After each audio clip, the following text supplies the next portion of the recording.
stood at the edge of the water, the currents swirling like angry snakes. Our protagonist, HWA Mujin, declared that this was their next training program they were going to cross, no matter how dangerous it looked. One of the men looked absolutely terrified, telling Mujin that it was impossible.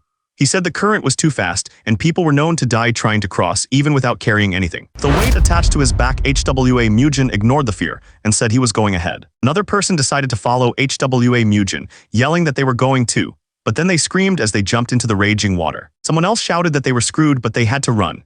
It was a do-or-die situation, and they were all in it together. Even a little boy didn't back down and jumped into the water. While swimming, Mujin says that if anyone fell they would die, so they should move their arms and legs non-stop. The little boy's face was contorted with effort as he kicked and paddled, trying to stay afloat.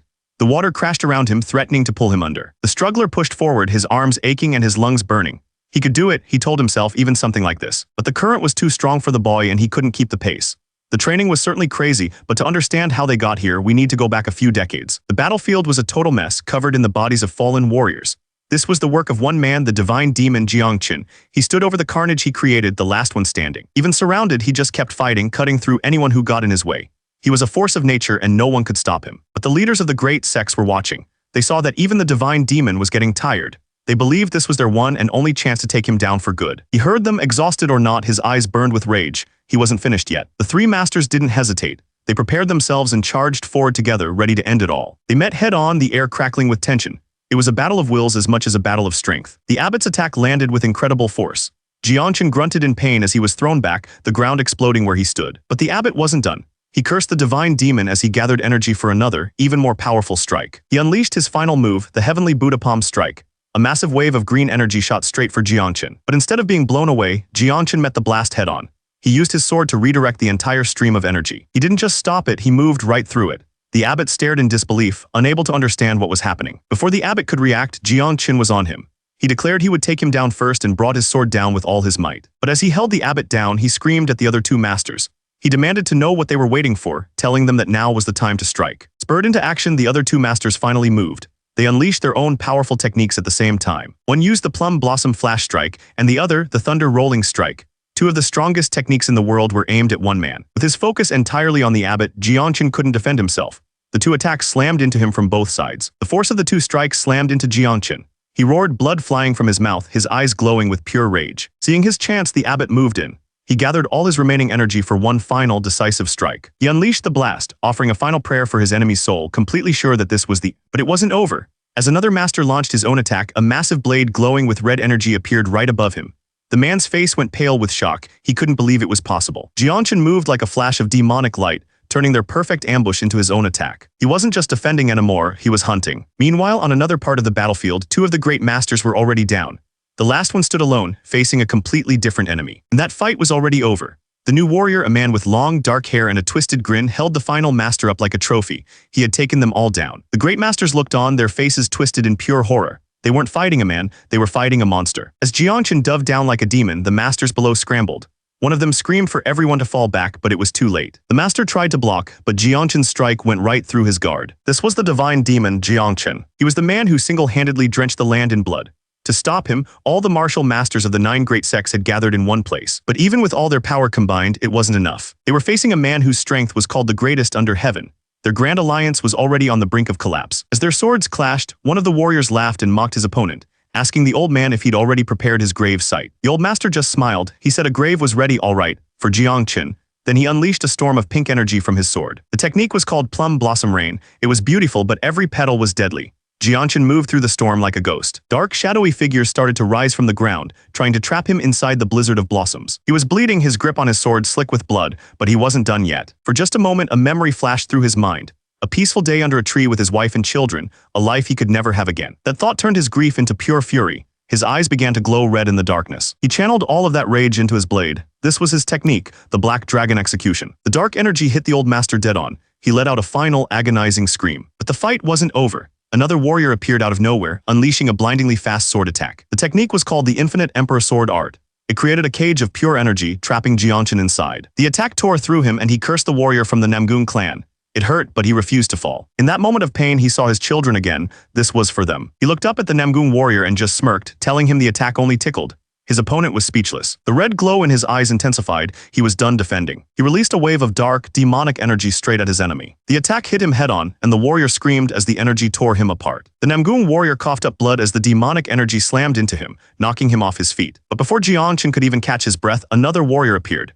He screamed Jianshin's name, calling him a filthy demon. Without wasting a second, the man charged, his sword crackling with bright blue lightning. It was some kind of lightning technique, and it was massive. The energy rushed towards Jianshin from all sides, leaving him no room to escape. The warrior's eyes were filled with rage. He was putting everything he had into this one strike. The lightning sword plunged straight through Jianshin's chest. The warrior screamed at him to just die already. He was sure of it. He grinned, declaring that Jianshin's stubborn life was finally over. But he was wrong. Jianshin looked up, his eyes burning with red light. He wasn't even close to being done. As he stood there impaled, a memory came back to him. It was a happy moment with a woman and 2 children, releasing lanterns into the night. The memory faded and he was back in the fight. He grabbed the blade sticking through his chest, much to the warrior's shock. It was time to finish this. With a surge of power, he started pulling the sword right through his own body. He didn't care about the pain. He just used the blade to pull his enemy closer, getting right in his face. The warrior couldn't believe it. The man he'd stabbed through the heart was now in complete control. Before the warrior could even react, Jianshin struck. A single, powerful chop to the neck. The warrior collapsed. Jianshin let go of the sword, finally free. He stood alone in the swirling darkness. Another enemy was gone. Finally collapsed, his body giving out. He hit the ground with a thud and everything started to go dark. The dark energy of the fight slowly faded into the sky. But even as his life slipped away, his eyes were still full of defiance. He had fought against hundreds, maybe thousands, and he was the only one left standing. His brutal hand finally loosened its grip on his sword. The long, brutal fight of the divine demon was finally over. But that wasn't the end. His story was starting over in a much different place. In a small courtyard, a man was yelling at a young boy, furious that he would dare to act up. He felt like he was reaching for something, but there was nothing there. That's when his life started flashing before his eyes. It began with a memory from when he was just a kid, already getting into fights. Even then, people could see he was a good fighter. He remembered his master's face from back then. This was the moment his life in the world of martial arts truly started. It all started with brawls just to survive. He wandered without a home with only a single sword to rely on. His entire life became a blur of one fight after another. It was just endless, meaningless fighting. He started to wonder if a life like that could ever have any real purpose. He was always the last one standing, completely alone. But then a woman's voice seemed to answer his thoughts. She told him she understood that feeling perfectly. She told him her life was a battle too. She had to argue with people at the market every day, treating everyone like an enemy just to survive. Then she'd go home and deal with her younger siblings complaining about food. But she said that in the quiet moments, they were the most precious thing in the world.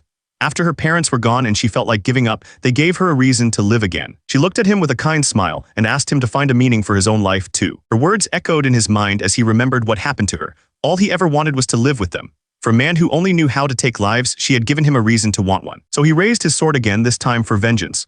But his life went back to being aimless, just one fight after another. He was completely lost again. But he could never forget her smile. He just stood there thinking about the life he could have had. And the memory of it all was enough to make him cry. He finally understood the meaning he'd been looking for his whole life. It was right there in front of him all along. His sword had grown dull from countless battles, and his body was covered in wounds. And in that moment, he finally lowered his sword. Suddenly, a furious voice cut through his thoughts, demanding to know who would dare sell the clan's martial arts for few coins. His eyes snapped open. He saw a group of people standing before him, their expressions cold and demanding. His younger siblings watched, completely confused. They wondered what was happening, asking if this was some kind of hell. But his little brother shouted back at the intruders, telling them it wasn't. He declared that his older brother was still alive, so there was no way they would ever give the clan's martial arts to outsiders. His little sister joined in, shouting that the intruders weren't even direct blood relatives. She declared that their grandfather's martial arts would remain with the Flame HWA clan, period. HWA Mujin's eye flashed red. He was taking it all. He looked at the people threatening his family, wondering who the hell they were. The man leading the group realized this wasn't going to be easy. He sighed and said he had a proposal. But before he could say more, a hand shot out and grabbed his arm. It was HWA Mujin. The man wasn't surprised. He looked down and laid out his terms, a duel. HWA Mujin would have to wager his clan's entire martial arts legacy. He then asked HWA Mujin what his answer was, completely confident he had him trapped. His siblings panicked. The little brother shouted that HWA Mujin couldn't even begin his training because of his madness. He accused the man of setting an obvious trap. HWA Mujin had heard enough. All the panic shouting was just annoying noise to him. He looked down at his siblings and asked a question that made no sense. He wanted to know who the hell HWA Mujin was. With a terrifying look in his eyes, he made a declaration. He wasn't HWA Mujin. He was the divine demon Jiangshin. The man just stared back at him, completely unimpressed by the whole divine demon thing. This was Cheng Dobo, the second son of a powerful merchant group.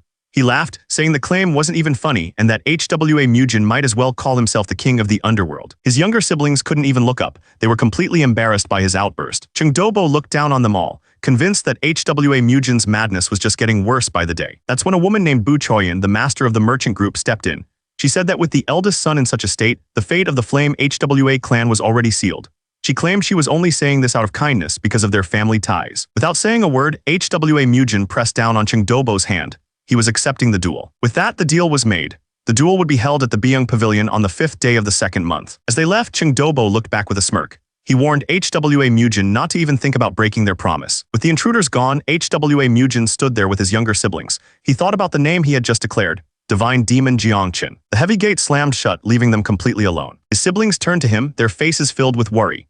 His sister asked what he was going to do, reminding him that he'd never even swung a sword properly before. HWA Mujin just turned and looked down at them. He wasn't worried. He figured that even at a beginner's level, all he needed was one burst of inner energy to win. So he tried to gather that energy and suddenly froze. His siblings watched him, completely confused by the awkward silence. His mind was screaming. He couldn't find a single drop of inner energy. This new body had nothing at all. It wasn't just the lack of energy. This new body was completely frail. He couldn't believe how weak it was, wondering if it could even hold a sword. His little sister saw him and started shouting, begging him to stop. To her, this just looked like another one of his crazy episodes. She pleaded with him to come back to his senses. She told him that even if he was lost in madness, he was still her brother. Her worry turned to anger. She couldn't understand what kind of fool would just quietly accept a challenge like that. She kept shouting that she wouldn't allow it, while her brother just stood there looking completely worried. Then the little brother's voice cut through everything. He screamed that it was all HWA Mujin's fault their mother and father were gone. Jiangqin just stood there listening. He was finally learning the real story behind this family's pain. The weight of his own words was too much for the little boy, and he turned and ran away crying. His sister just sighed, completely drained. The little sister just sighed, completely drained. Her brother stood silently, watching HWA Mujin with a cold, unforgiving look. Without another word, Jiangqin turned and walked away, leaving them behind. He couldn't believe it. Even the children were treating him like a crazy person. The whole situation was just absurd to him. As the sun began to set, he found himself standing in front of a tall stone monument, lost in thought. His mind drifted back to his final moments as the divine demon. He remembered cutting down the head of the Namgung clan. He could still feel the phantom pain of a blade piercing his own heart, stealing his breath. He remembered the reason for that final battle. He had done it all to get revenge for a woman named Yonhua and her siblings. Back then, his purpose had been so clear. He remembered the endless fighting. The battles always ended the same way, with him kneeling in the dirt surrounded by destruction. And he remembered the children he was trying to protect. They were the entire reason for his war. But now, he thought about his new siblings. The little girl had called him mad. He just couldn't understand any of it. His thoughts were cut short by someone running towards him. The man was frantic. He scolded HWA Mujin for leaving the house with such a weak body, telling him how worried he'd been. HWA Mujin just stared back, completely unfazed by the man's panic. The man bowed respectfully. His name was Ma Sok, a loyal servant of the Flame HWA clan. Ma Sok began to explain who the real HWA Mujin used to be. He described a young man who was incredibly talented and respected. So much so that countless sects wanted him as a student, and he became the clan's leader at just 23 years old. HWA Mujin wasn't buying it. If he was really so great, he demanded to know why his energy core was completely broken. And more importantly, why did everyone treat him like he was crazy? Ma Sok looked terrified, stammering as he tried to find the right words to explain. His story began 17 years in the past. It was about a duel between two children, a fight with a special rule, no inner energy allowed. One of the boys was a 6-year-old HWA Mujin. He confidently challenged his opponent, a boy named Dobo, to a fair fight. His opponent was Chengdobo, a 9-year-old who smirked and agreed to the terms. It would be a fair fight with no tricks. And with that, the duel began. The two boys charged at each other instantly. HWA Mujin was fast. He landed a solid punch right across Dobo's face. The force of the blow sent the older boy flying backward, completely stunned. But Dobo wasn't going down that easily. He recovered and the two of them went at it again, trading blows back and forth. Dobo was older and more experienced. He started blocking every single one of HWA Mujin's strikes. He knocked HWA Mujin to the ground and complimented his fighting style, calling him a genius. HWA Mujin just stared back, confused by the sudden praise. That's when Dobo's expression changed completely. He called HWA Mujin a fool as a bright blue energy started glowing in his fist. HWA Mujin's eyes went wide. He couldn't believe it. The energy blast hit him with incredible force, throwing him across the ground. He was barely able to get back on his feet. Blood dripped from his mouth. He looked up at Dobo and asked him why he'd used the 7 wounds fist strike. They were supposed to fight without any inner energy. Dobo stood over him, a smug look on his face. He mocked HWA Mujin, asking if he still considered him a friend after what he'd just done. He went on to explain that he'd used the 7 wounds fist strike. He said the after effects were brutal, even from a single hit. To prove his point, Dobo mentioned he'd recently tested it on a senior who was getting on his nerves. He bragged that just one punch was enough to leave the guy stuck in bed. Then, his fist started glowing with that same blue energy again. He lunged forward, throwing another energy-filled punch right at HWA Mujin. Suddenly, the scene changed. It was a memory. He finally understood why everyone thought the real HWA Mujin was insane. Turns out, it was all an aftereffect from being hit by that same 7 wounds fist strike in the past. He remembered now. The original HWA Mujin had been crippled by this attack, his energy core completely destroyed. And after all that, the attacker had shamelessly demanded a duel. He couldn't believe how messed up the whole situation was. His companion then explained that this had all been the decision of the former clan head. Masak confirmed that everything he'd said was true. He explained that Dobo wasn't just a cousin, he was the son of a powerful merchant group. Because of that influence, the clan head simply gave Dobo a light scolding and dropped the whole thing. Jianshin couldn't hide his disgust. He called the entire household pathetic. Then he asked a simple question: where were these parents now? Masak's expression turned grim. He couldn't even look him in the eye. He led Jianshin down a long, quiet hall. They stopped in front of a memorial altar. It was for HWA Mujin's mother. Masak continued the story. He said that as HWA Mujin's condition got worse, his father went deep into debt, desperately trying to find a cure. 3 years later, crushed by the burden of it all, his father was gone too. Jianshin listened quietly, taking in the whole tragic story. So that was the truth. It wasn't just his parents. The entire clan blamed HWA Mujin for their downfall. In their eyes, he was the son who became the reason for his parents' deaths. Masak explained that all that remained of the once proud clan were huge debts, a couple of loyal servants, and a handful of fighters. And then there were his younger siblings. His brother HWA Dojin and his sister HWA Soyeon. He remembered their words, how they screamed that it was all his fault their mother and father were gone. One sickness had destroyed the entire household. It all made sense now. No wonder the girl was so furious. The knight grew quiet as he stood there, processing everything he had just learned. He closed the book. The story of HWA Mujin's life was done. He remembered the feeling of his old body, covered in the wounds of 100 battles. But this new reality was different. He was now HWA Mujin, the eldest son of a fallen clan, trapped in a body with no power at all. He thought back on his life as the divine demon. Everyone he needed to deal with, he dealt with. He had left no unfinished business. He found some old drawings. They were from his new brother and sister, wishing for him to get well soon. Siblings, the idea was completely foreign to him. Their situation was tragic. He sighed. It seemed he had to live this life now. He decided he would help these kids even if it was just a little. His sister still held onto those drawings, a memory of a time before everything fell apart. And he knew exactly who was responsible for all this. The Tsinghua merchant group. They were the ones who had crippled this body and ruined the Flame HWA clan. He had a duel coming up with Chengdo Bo. The date was set.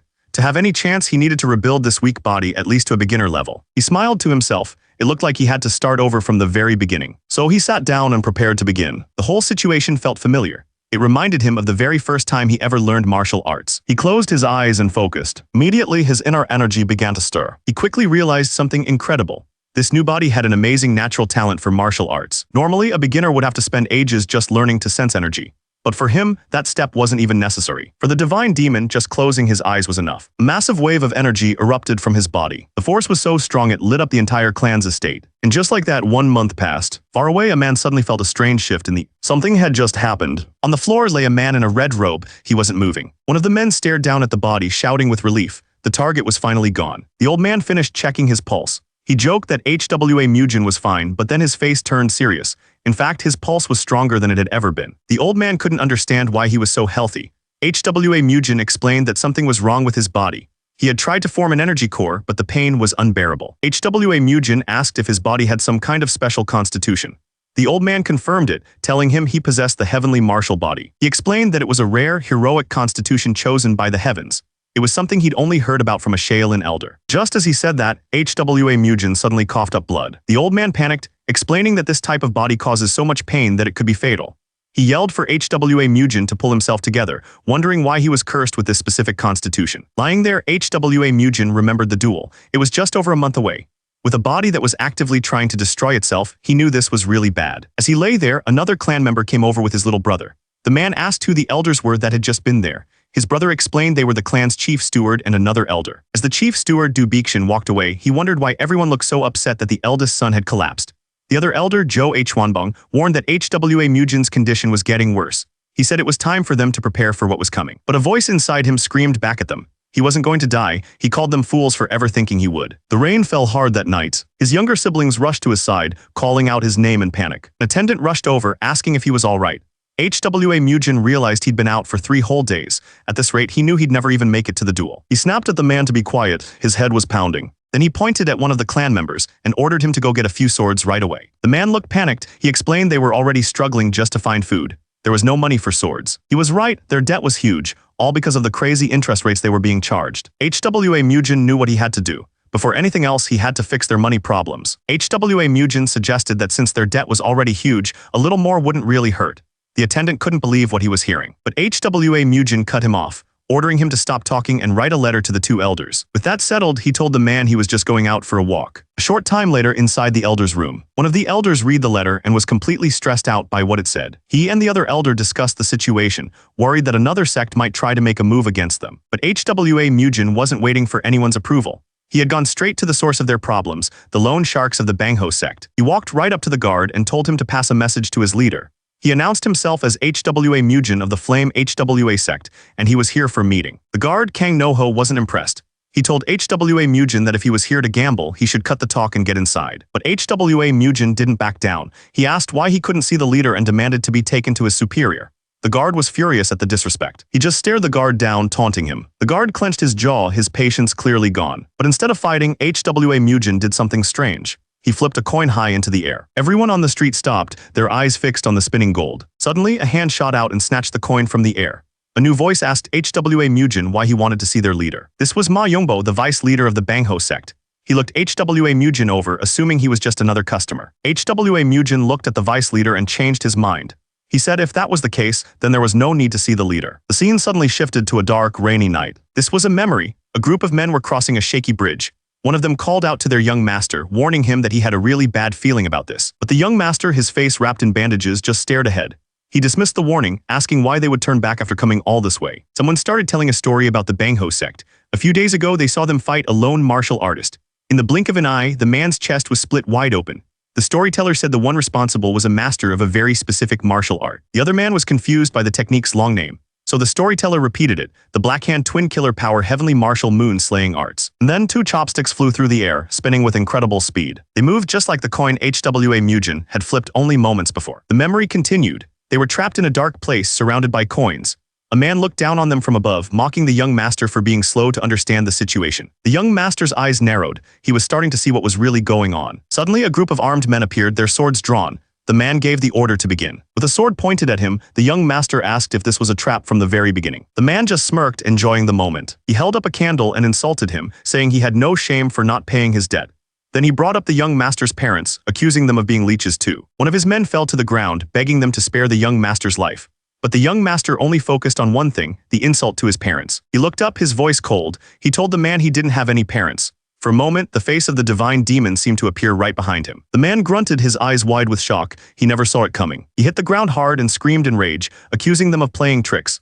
HWA Mujin just told him he had soft bones for a man his size. Knew that with this weak body he couldn't rely on pure power. He had to use technique. The man with the scar watched, completely unfazed. He simply pointed forward. He gave the order to finish him. Another man in a red cloak charged, his blade swinging down. But HWA Mujin was faster. He moved like a blur, deflecting every single strike. The attacker grew angry, calling him a rat as he dodged every move with ease. He knew he couldn't match the man's power. His only chance was to stay mobile. The man in red landed a clean shot right across his face. The force sent HWA Mujin flying backwards, blood spraying from his mouth. But the attacker didn't give him a second to recover. He lunged forward again. That's when HWA Mujin did something impossible. He twisted his body mid-air and kicked out, catching the man completely off guard. He used their own momentum against them, sweeping through the group and taking them all off their feet. He moved in a blur, landing a crushing blow on the next man. The force of his attack sent them both flying, their swords clattering to the ground. In just a few seconds, they were on the ground, unable to move. The guard stared, his face a mix of shock and disbelief. As HWA Mujin walked away, the man shouted, demanding to know where he learned martial arts like that.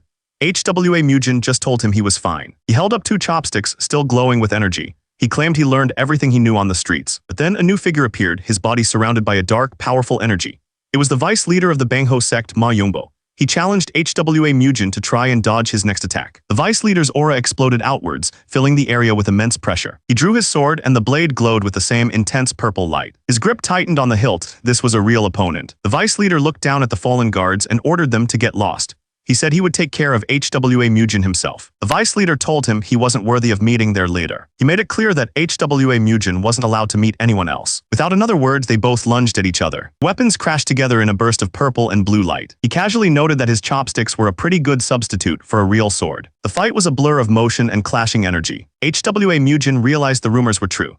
The vice leader was using a martial art he'd never seen before. The vice leader tightened his grip. He was starting to take this seriously. In the middle of the clash, HWA Mujin found a gap. He didn't just block the sword, he stabbed the vice leader's hand with his chopsticks. The vice leader was stunned. He couldn't believe someone had blocked his sword with chopsticks and actually found an opening to attack. He was furious. The vice leader started swinging his sword wildly, trying to overwhelm HWA Mujin. But HWA Mujin was way too fast. He dodged the clumsy attack without even trying. Then HWA Mujin held up his chopsticks. Glowing blue discs of pure energy started forming all around him. He pushed his hands forward, sending the blast of energy straight at the vice leader, who could only grunt in pain as it hit him. Attack cut deep. The vice leader couldn't understand how this kid had gotten so strong so fast. He remembered hearing about the HWA clan's debts, but he never imagined they had someone like this. HWA Mujin stood over him and mocked him for trying to take money from them with such terrible skills. The vice leader just grunted, clutching the chopsticks still stuck in his side. The vice leader decided he was done playing around. He lunged forward, swinging his sword with everything he had. He gripped his sword tightly, channeling all his energy into it. His blade erupted in a violent purple flame. He was using his strongest technique. He called out the name of his ultimate move, the Heavenly Martial Moon Slaying Arts. A massive wave of dark energy shot down towards HWA Mujin. But HWA Mujin just watched it come, completely unfazed. At the last second, he stepped aside. The huge attack slammed into the ground, missing him completely. The vice leader couldn't believe his eyes. He thought there was no way anyone could dodge that. Before the vice leader could even process it, HWA Mujin was already throwing a punch. The punch landed right in the vice leader's stomach. A huge blast of energy erupted from the hit, sending the man flying backwards. The vice leader couldn't understand how this kid had so much hidden power. He glared up at HWA Mujin, completely beaten. Through gritted teeth, he cursed him and asked if he had any idea what he'd just started. HWA Mujin didn't care about the consequences. He just calmly told the man he was going to say it one more time. Standing over the defeated vice leader, surrounded by a dark red energy, he repeated his simple request. He just wanted to borrow some money. The fight was over, but for HWA Mujin, the feeling was just beginning. He hadn't felt this kind of joy in ages. It was a familiar feeling for his past self, the divine demon. Suddenly, a hand grabbed his wrist, trying to stop him. The man with him urgently warned him that this was a bad idea. But HWA Mujin just clicked his tongue, thinking what a waste it was. He turned his attention to the men from the merchant group. He told them to speak, demanding to know why they'd give his clan a loan when they hate losing money, especially a loan with nothing to back it up. He looked them right in the eye and said he could sense their bad intentions. The merchant nervously tried to play it off. He stammered that HWA Mujin must be confused, asking why they would ever have bad intentions. HWA Mujin's patience was gone. He calmly explained that if he had to shove 30 dice down the man's throat, he wouldn't be able to speak at all. The threat hung in the air, heavy and silent. The man finally broke. He confessed that his orders came directly from the Tsinghua merchant group. His story went back to a secret meeting in a dark room. One of the men at the table started to speak. The man leading the meeting was brutal. He told the others to forget about being proud warriors. He made it clear that the merchants wouldn't care if their limbs got chopped off, loyalty meant nothing to them. He finished with a final warning. If they failed, the entire place would be burned to the ground that very night. Even just remembering that threat made the merchant break out in a cold sweat. He continued explaining the plan. The Tsinghua merchant group told them to lend the HWA clan as much money as they needed, but with an impossibly high interest rate. The whole point of the loan was to force the HWA clan to fall.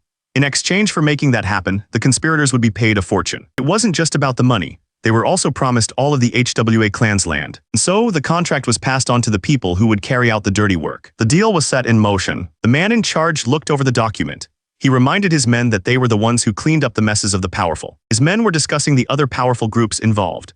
They mentioned that a new sect had recently joined the Four Martial Heavens. Hearing this, the young master scoffed, thinking that the Four Martial Heavens were nothing but trouble. One of his men leaned in, confused. He asked how the young master could know anything about them when he'd never met them before. That night, under the cover of a storm, one of the men rushed to make a delivery. He arrived at a quiet room and set the heavy chest down. The money was ready. The man with the bandaged face opened the chest. A wide grin spread across his face. It was filled with gold coins. This was exactly what he needed. He told his companion it was time to go. The other man stammered, nervously asking if they were really just borrowing the money.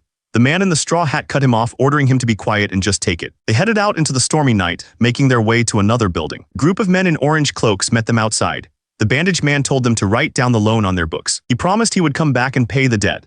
But first, he had to settle things with the Tsinghua merchant group. Then he added something else. He noted that it looked like they were taking a lot of money from poor peasants. He clenched his fist and gave them a serious warning. If they crossed the line, he would make them regret it. He let out a long sigh. With that business handled, he could finally move on. He walked back to the HWA clan headquarters, his mind already on the next fight. Just as he arrived, one of the clan elders came rushing out, shouting his name. The man's eyes widened when he saw the blood on HWA Mujin's clothes. HWA Mujin just told him not to worry, explaining that it wasn't his. The elder demanded to know if he'd gotten into a fight with the Bangho sect. HWA Mujin calmly replied that he'd just borrowed some money since he heard the clan was in need. He explained that they needed to feed their martial artists properly. He couldn't have everyone just running away. His companion set down the chest full of gold. HWA Mujin added that he made sure they wrote it down as a proper loan. With that, he turned and walked away into the night, leaving the men to stare at the gold. he just wished them good luck. The clan members just watched as he walked away, leaving them with the chest of gold. The elders didn't look happy. They clearly didn't approve of how he handled things. Later in a quiet room, a single candle sat unlit. A match was struck and the wick caught flame. HWA Mujin landed silently inside, the room now lit by lanterns. His face was still wrapped in bandages, a reminder of the body he was stuck in. He found his younger siblings and told them not to worry. He explained that the money problems were handled and that he would take care of everyone. But then he told them he'd promised to fight someone named Cheng Dobo in a few days. The fight was for one of their clan's secret scrolls. He thought about the upcoming duel. He wasn't just planning to win, he was going to break the guy's neck. The next few days passed quietly. The night before the fight was calm and silent. And then the sun rose on the day of the duel. But instead of preparing for a fight, something strange was happening in the courtyard.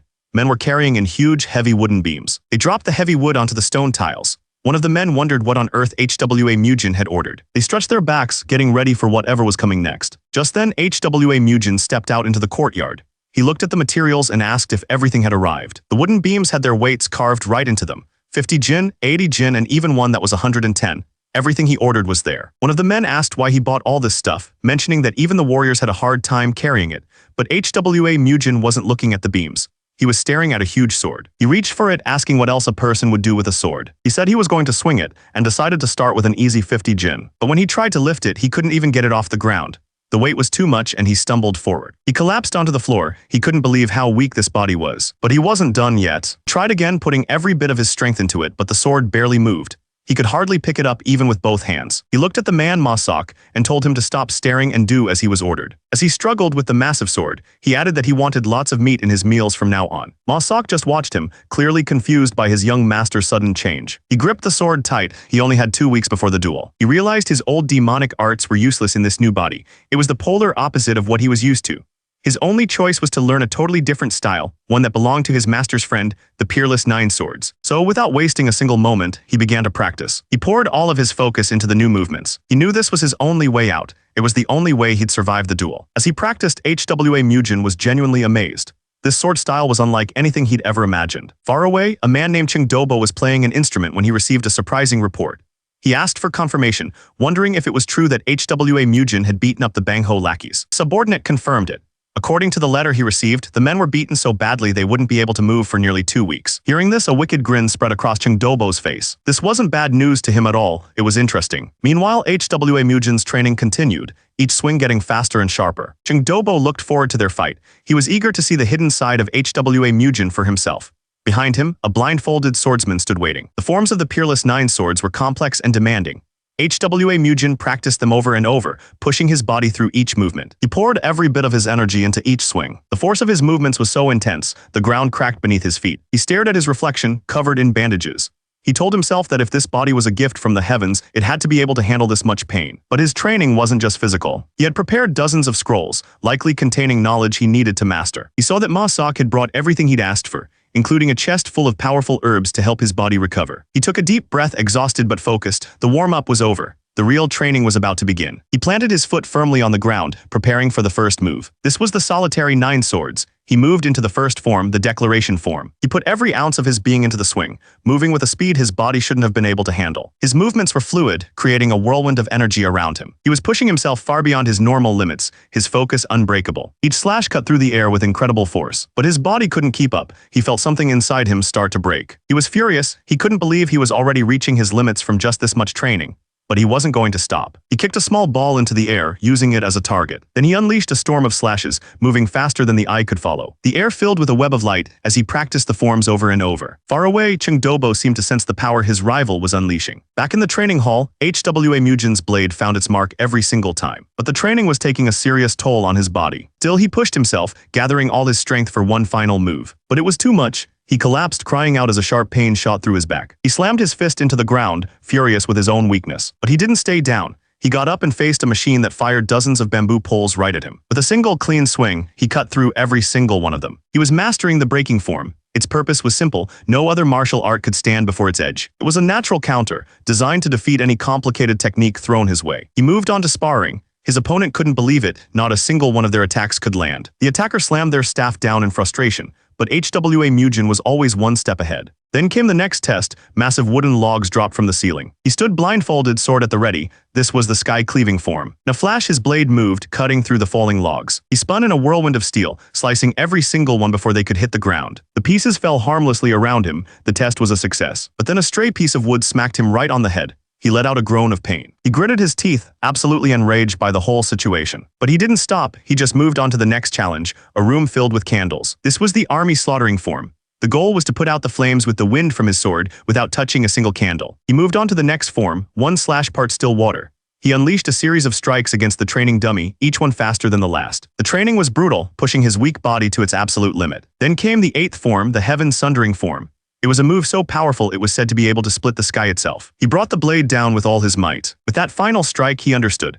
He had mastered the forms, but in doing so, he felt he had lost the reason to even hold a sword. He closed his eyes and a memory from long ago surfaced. It was a memory of a different time, a different life. His master had asked if he'd memorized the sword style. The young boy replied that he had, but he questioned if such an unworthy style could even be called a true sword art. The young boy was completely unimpressed. He complained that the explanations for the sword style were cringy, saying it sounded like something a kid made up to sound cool. His master didn't deny it. He explained that this sword style was the legacy of a close friend, and since he couldn't carry it on himself, he wanted the boy to take it up instead. He told the boy that this friend was the only swordsman who could ever stand toe-to-toe with him. The young student was stunned, asking how that was possible for someone with no inner power. The master guessed he probably used a technique called moving internal skill. He also said his friend insisted it be passed to an outsider, because those in his own sect couldn't learn it properly. The boy just laughed, questioning why anyone would use a trash tier method like that. Finally losing his patience, the master told him to shut up and just accept it.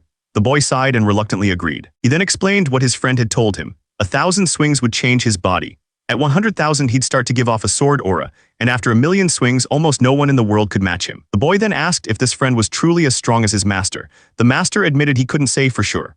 But he knew that if they ever fought to the end, one of them would definitely not survive. The boy looked up at the night sky. For the first time, he was actually curious about what kind of man his master's friend had been. Back in the present, HWA Mujin's body finally gave out. He collapsed in the middle of his training. His attendant rushed over, worried that he wasn't getting up. Annoyed, HWA Mujin warned him that if he hit him one more time, he'd deal with him. Later, while eating, he was frustrated with himself. He couldn't believe he fainted after just one sword form, not even reaching 1,000 swings for the day. He still had a long road ahead. He looked down at the plate of meat and rice. This was the fuel he needed. The attendant reminded him that this was the meat he had asked for yesterday. HWA Mujin told him to make it beef starting tomorrow, explaining that it builds muscle better. The attendant was stunned. He said if money was an issue, they could borrow it. He made it clear that until he fought Chengdobo, he would be eating 3 meat meals every single day. The attendant watched him completely baffled. He finally asked the young master when he had started learning martial arts. HWA Mujin just looked back and asked why he thought it was weird. The attendant explained that just a short while ago, HWA Mujin was a guy who couldn't even function like a normal person. Now he was practicing a sword style so powerful it looked like something out of a legend. The intense training was pushing his weak body to its absolute limit, causing it to tremble uncontrollably. HWA Mujin considered just telling him the truth, that he wasn't the real HWA Mujin at all, but the divine demon himself. He pushed the ridiculous thought away. His expression turned serious as he admitted there was only one thing he was truly worried about. He was afraid that as he became stronger, the original HWA Mujin's memories and personality would just fade away and disappear without a word. But the attendant completely misunderstood. He grabbed his collar in a panic, asking if HWA Mujin was planning on abandoning the clan. HWA Mujin gently placed a hand on the attendant's shoulder to calm him down. He told him he would never abandon the clan. In fact, he promised to make it the strongest martial family in Sichuan. Besides, he didn't really have anything else to do. The sun was rising, casting a light on his new goal. The attendant thought the idea was ridiculous, so HWA Mujin flicked him right on the forehead. A huge bump instantly appeared, and the attendant just stood there completely stunned. HWA Mujin, now sitting with his tea, told him to get out if he was done talking. The attendant quickly agreed and started to leave. He watched him go, his face still wrapped in bandages. But inside, the divine demon was thinking, becoming the strongest in Sichuan, that was a goal he could get behind. It would be enough for the original HWA Mujin too. He sat quietly, pouring himself some tea. Meanwhile, miles away, an attendant was giving a report. He announced that the duel between Chengdobo and young master HWA was just 10 days away. Back at the HWA clan estate, one of the elders was talking with someone, his face full of worry. He was convinced Chengdobo would try to end HWA Mujin's life during the duel, just to get his hands on the Yom Emperor's inheritance. He spoke with absolute certainty, his voice firm. The person he was speaking to seemed to doubt him, but the elder just told him to think carefully about what was at stake. He looked towards HWA Mujin's younger siblings. He explained that they couldn't afford to let the last 2 heirs of the family be harmed. Later that night, HWA Mujin stood in the pouring rain, his greatsword planted firmly in the ground before him. He had finally gotten strong enough to swing the heavy Glin iron sword with one hand. But all that power meant nothing if his technique was still this unstable. And he was running out of time. The martial arts competition was only a week away. Just then, a small voice called out his name. It was his younger brother, peeking from the door. His little sister was there too. He turned and asked what they were doing out here so late. He told them it was dangerous and that they should go play somewhere else. But she didn't move. Instead, she asked if he was pushing himself this hard because of what she'd said to him before. A memory flashed in his mind of her screaming that it was his fault their parents were gone. HWA Mujin was completely caught off guard. He hadn't expected her to be worried about him. He looked at his younger siblings. Seeing them always reminded him of other kids from long ago. He reached out and gently rested his hands on their heads. His little brother suddenly tried to copy his fighting stance. But his sister pointed out that it wasn't quite right. HWA Mujin stretched his arm out more. HWA Mujin watched them, a small smile on his face. He realized the boy was trying to imitate him. The two kids kept arguing about whose stance was better. Seeing them play like this reminded him of his own training with his master. Down below, his brother was trying to show his sister the proper way to stand. He remembered his master's words perfectly. He was taught to breathe out when swinging the sword, hold his breath, and then breathe in slowly when returning to his stance. That's when it hit him. It was the breathing method of the pupil. Somehow, in all his training, he had completely forgotten his master's most important words. He tightened his grip on the sword. He looked at his siblings and told them not to worry about a thing. He promised them he would definitely win. That he gently waved for them to go back inside. The two kids just stared a little surprised. The door slid shut, leaving them alone in the quiet hallway. His sister asked if he thought everything would really be okay. He tried to sound sure, but they were both worried. Later that night, a heavy rain began to fall. But HWA Mujin was still out there training through the storm. His focus was absolute. He remembered his master's lesson, first hold your breath. Then as he returned to his starting position, he was supposed to breathe in. It was all coming back to him now. He poured every last bit of his internal energy into a single explosive swing. The training logs exploded into pieces. He had done it. It was a success. But the power came at a cost. His body was trembling, pushed to its absolute limit. That's when he remembered a lesson from long ago. He recalled the steps, the movements he had practiced over and over. The technique he was using, called pupil, was considered a lower-class martial art. Compared to other methods, no one expected it to lead to any real power. He remembered practicing day and night, even in the pouring rain. But there was a secret to awakening its true power. Something important that everyone else had missed. The secret wasn't in the swing itself. It was all about a stable breathing method. He focused his mind, took a single, steadying breath, and unleashed a powerful strike. Before, every swing was a struggle. But now, by matching his breathing to the sword technique, his body started to stabilize. The movements became smooth and powerful. He kept practicing over and over, feeling the energy build inside him. He trained for hours, repeating the technique again and again. Slowly, the internal energy that had been scattered for years began to gather and grow stronger. After the intense training, it was time to eat. A servant turned around, surprised to see the attendant standing there. The attendant was talking about HWA Mujin. He said the young master had become a completely different person. At first, he was so weak he kept collapsing, but now he didn't even seem tired. The training was clearly working. The servant looked pleased, but HWA Mujin was on the floor, screaming dramatically about how he was going to die. The attendant just stood there, watching the whole thing. Elsewhere, an elder was rubbing his head, looking stressed. He couldn't understand how someone could recover so quickly, even with the best treatment. He told a younger man to report any problems directly to him. The attendant quickly agreed and rushed off. The elder watched him go, his face full of worry. But as soon as the attendant was out of sight, his expression changed completely. He had a nasty grin on his face, like he was planning something terrible. He found HWA Mujin in a room filled with broken bamboo sticks. HWA Mujin stood with his back to the door, holding his huge sword. HWA Mujin looked around at the mess and commented that the room was too narrow. The attendant was completely confused by his statement. He was covered in bandages and sweat, clearly pushed to his limit. With a confident grin, he declared that from now on, he would use the main training ground. It was a bright, clear day at the main training ground, but the mood there was anything but peaceful. A couple of warriors were standing around and they did not look happy. HWA Mujin didn't seem to care. He walked straight onto the field with his attendant, announcing that they had guests. One of the men approached the warriors and told them that the young master was taking over the training ground. Their faces twisted in anger. That's when HWA Mujin planted his huge sword right into the dirt. He told them he needed a lot of room to train, so he'd be borrowing the field for a while. He suggested they go use the other one nearby. One of the warriors exploded with anger. He yelled that just swinging a sword doesn't make someone a martial artist, especially one who's never even seen a real fight. HWA Mujin saw the challenging looks in their eyes, but he didn't seem bothered. The other warrior, though, was clearly getting more and more angry. Just then, a man with a commanding presence stepped forward. It was Chialboin, the commander of the Yomhwa clan's death squad. He ordered everyone to step back, announcing that HWA Mujin was about to begin his training. The warriors slowly backed away, but their eyes were still fixed on HWA Mujin. Chialboin walked right up to HWA Mujin. He looked him up and down and insulted him, calling him a talentless fool. HWA Mujin didn't flinch. He looked the commander dead in the eye and told him if he had a problem, he should say it to his face. He added that only cowards hide what they're thinking. The air in the training ground grew heavy. HWA Mujin stood his ground, his hand on his sword, ready for whatever came next. The commander stared back, his expression unreadable. HWA Mujin raised his sword. He declared that there was only one way to settle this, they had to fight it out. The commander finally spoke, his voice calm but firm. He told HWA Mujin that no matter how messed up things were, a warrior never draws their sword against the person who will one day lead the clan. He then insulted him, saying that dogs that bite don't bark, and that HWA Mujin's challenge was just the sound of a dog full of fear. HWA Mujin didn't say a word, he just took a step forward. His hand tightened on his sword as a powerful blue energy began to swirl around him. He drew the massive blade in a single fluid motion, telling the commander that regret wouldn't do him any good now. Then he added that he wasn't the type to have regrets anyway. His hand tightened on the hilt, and the blade began to glow with a powerful blue energy. The commander barely had time to react. HWA Mujin swung his massive sword with incredible speed, and the other warriors couldn't believe what they were seeing. But HWA Mujin just grinned. He looked like he was having the time of his life. His sword crashed down, shattering the ground. The commander's blade was sent flying, landing point first in the dirt. Without pausing for a second, HWA Mujin launched himself into the air, aiming a kick right at the commander. He grabbed the commander by the head, stopping him dead in his tracks. One of the other warriors screamed, unable to accept what had just happened. But HWA Mujin wasn't done. He swung his sword again, unleashing a wave of pure energy. The commander could only watch, completely stunned by the young master's power. The commander screamed at HWA Mujin to stop dodging and face him with his sword. It was clear he was just playing with them, tossing the other warriors around like they were nothing. HWA Mujin looked down for a second, a small smile on his face. He agreed with him. It was time to stop playing. He lifted the massive sword over his shoulder, getting ready to use it for real. The commander tried to defend himself, but the attack was just a blur of steel. HWA Mujin's grip was firm and steady. The commander could only stare in disbelief.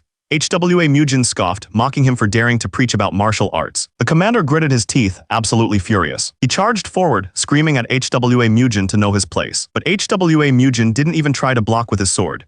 He just focused his energy, his eyes glowing with power. As the commander swung his blade, HWA Mujin met the attack with nothing but his bare fist. The commander froze. He couldn't believe it. HWA Mujin's technique was somehow shaking his own internal energy. HWA Mujin looked him dead in the eye and calmly told him that everything he'd said was true. Before the commander could even process the insult, a fist slammed into his face. It was a single perfect punch, thrown without any hesitation. HWA Mujin stood there, his arm still extended from the blow. The commander hit the ground hard. He stared up, completely stunned, unable to understand how this was possible. He realized the weak boy he knew was gone. HWA Mujin's entire presence had changed. In that moment, the commander finally saw it. He wasn't looking at some weak kid anymore. He was looking into the eyes of a true warrior, burning with determination. The force of the blow sent him flying backwards, crashing into the dirt. The other warriors stared, their minds completely blown. They couldn't believe it. The young master had actually won. The commander's men rushed to his side, yelling out to see if he was all right. Ignoring the chaos, HWA Mujin walked to the center of the field and planted his massive sword into the ground. He stood there with his hand on his hip and asked if anyone else had any complaints. One of the warriors couldn't take it. He yelled out, calling him a coward. HWA Mujin just turned his head slightly and calmly asked him to explain why. The warrior exploded. He screamed that HWA Mujin had used a cowardly trick, attacking the commander when he was defenseless. But before he could finish, HWA Mujin moved. A flash of his blade and the warrior was on the ground, clutching his bleeding leg.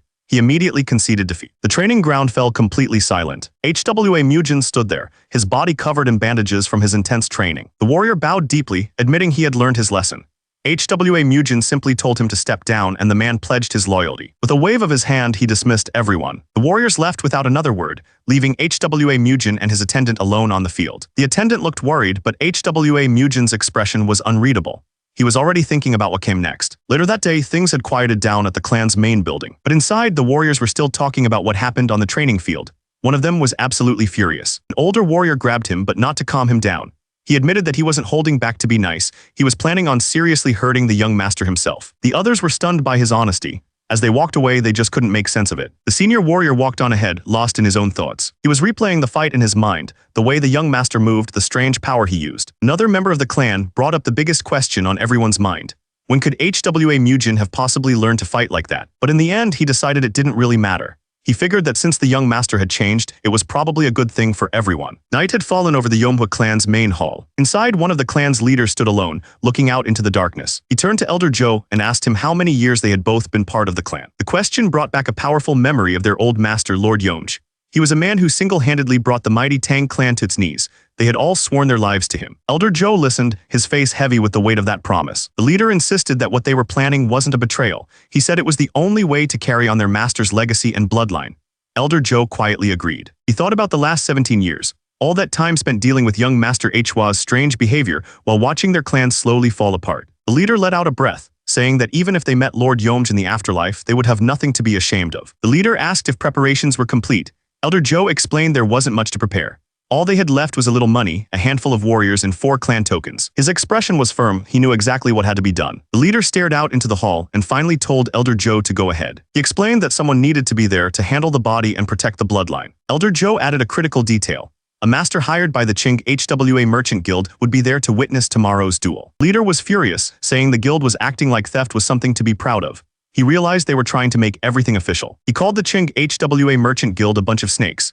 He knew they wouldn't stop until the entire Yomhwa clan was wiped out, down to the last root. The leader gave his final order: go to the agreed spot and wait.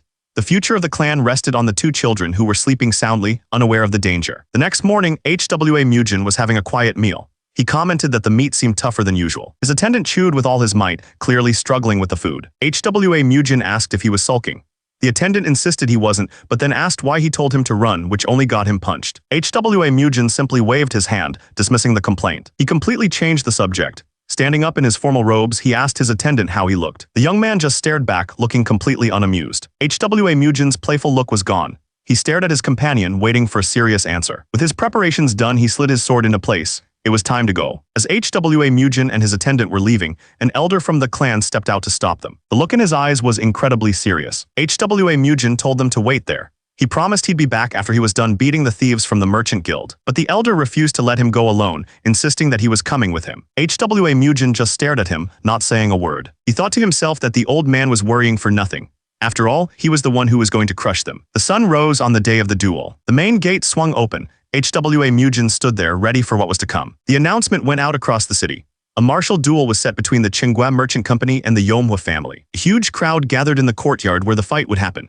People were already talking about the odds and placing their bets. The bookies were busy, checking their ledgers to set the odds for the fight. One man stepped up and put 2 silver coins on the Yomhwa family's young master. The people around him just laughed. Betting on the Yomhwa family was clearly seen as a foolish move. That's when HWA Mujin arrived. He just stood there, casually eating a piece of candy. The moment he saw him, the man who had just bet on the Yomhwa family tried to cancel his wager. But HWA Mujin and the elder didn't seem to care at all. They just stood there, enjoying their candy together. Just then, a woman carrying a red umbrella arrived. She greeted them like an old friend. She closed her umbrella with a snap, her expression completely serious. She joined the men from the Qinghua Merchant Company. They were whispering among themselves, shocked that the Yomhwa family had been the ones to demand the duel. HWA Mujin just kept chewing his candy, completely unfazed by all the talk. The man who would be fighting him, Cheng Dubo, just smirked. He accepted the challenge, ready for a fight. As the woman and Cheng Dubo walked away, HWA Mujin and the elder watched them go. The crowd was confused, with people admitting they had no idea what was really happening. The woman's eyes suddenly glowed with a strange blue light. She was clearly more than just a simple witness. A torch was thrown into a brazier and flames erupted. The duel was about to begin. The dueling stage was set. HWA Mujin looked down at the arena from the platform above, clenching his fist. An announcer's voice boomed across the grounds, declaring that the witness for the duel was Han Ik Gang of the Gongdong clan. The man himself looked on with a serious expression, ready to ensure the fight was fair. HWA Mujin watched all of this without a single change in his expression. The 2 fighters walked to the center of the stage, finally facing each other. His opponent, Cheng Dubo, smiled with his arms spread wide. He casually mentioned that he saw HWA Mujin had received the items they sent over. He pointed out the outfit HWA Mujin was wearing, identifying it as the Yomhwa family's special battle uniform. HWA Mujin's hand tightened around the handle of his sword. Cheng Dubo finished his threat, saying that once the duel was over, HWA Mujin would have to return everything else his family owned. In response, HWA Mujin just drew his massive greatsword, ready to fight. The crowd just stared, completely stunned. No one expected him to actually draw that massive sword. The 2 fighters stood on opposite ends of the stage. The whole arena was silent, waiting for the duel to start. Meanwhile, one of the elders, Masaka, pulled HWA Mujin's attendant aside. He asked him if the young master had said anything strange before the duel. Masaka reminded the attendant that HWA Mujin had also told him to run away. The young man got defensive, insisting he was only joking and that he truly believed his master would win. The elder wasn't convinced at all. He wondered how someone could change so suddenly, and even started to think that maybe his master's madness was contagious. Back on the stage, the announcer raised his mallet. He shouted out, asking if both sides were ready to begin. HWA Mujin stood perfectly still, his eyes closed. He was completely calm, just waiting for the signal. His opponent, however, just smirked. Cheng Dubo looked at HWA Mujin like he was a joke, completely sure of his own victory. The announcer gave the signal. A loud clang echoed through the arena and the duel began. Cheng Dubo didn't waste a second. He lunged forward, bringing his sword down with incredible force. But HWA Mujin met his strike head-on. Cheng Dubo's eyes widened in surprise. He clearly wasn't expecting that much power. Sparks flew as their blades ground against each other. It wasn't just a simple block, it was a contest of pure strength. Everyone watching was speechless. The speed of the attack was one thing, but HWA Mujin's response was even more shocking. They couldn't understand it. They'd all heard he was a madman who knew nothing about martial arts. So where was all this power coming from? Chengdu Bo gritted his teeth, his confidence turning to frustration. This wasn't going how he planned at all. Realizing he couldn't win the power struggle, he jumped back to create some distance. He didn't just back off. Chengdu Bo came right back at him, and their swords met again in a flurry of strikes.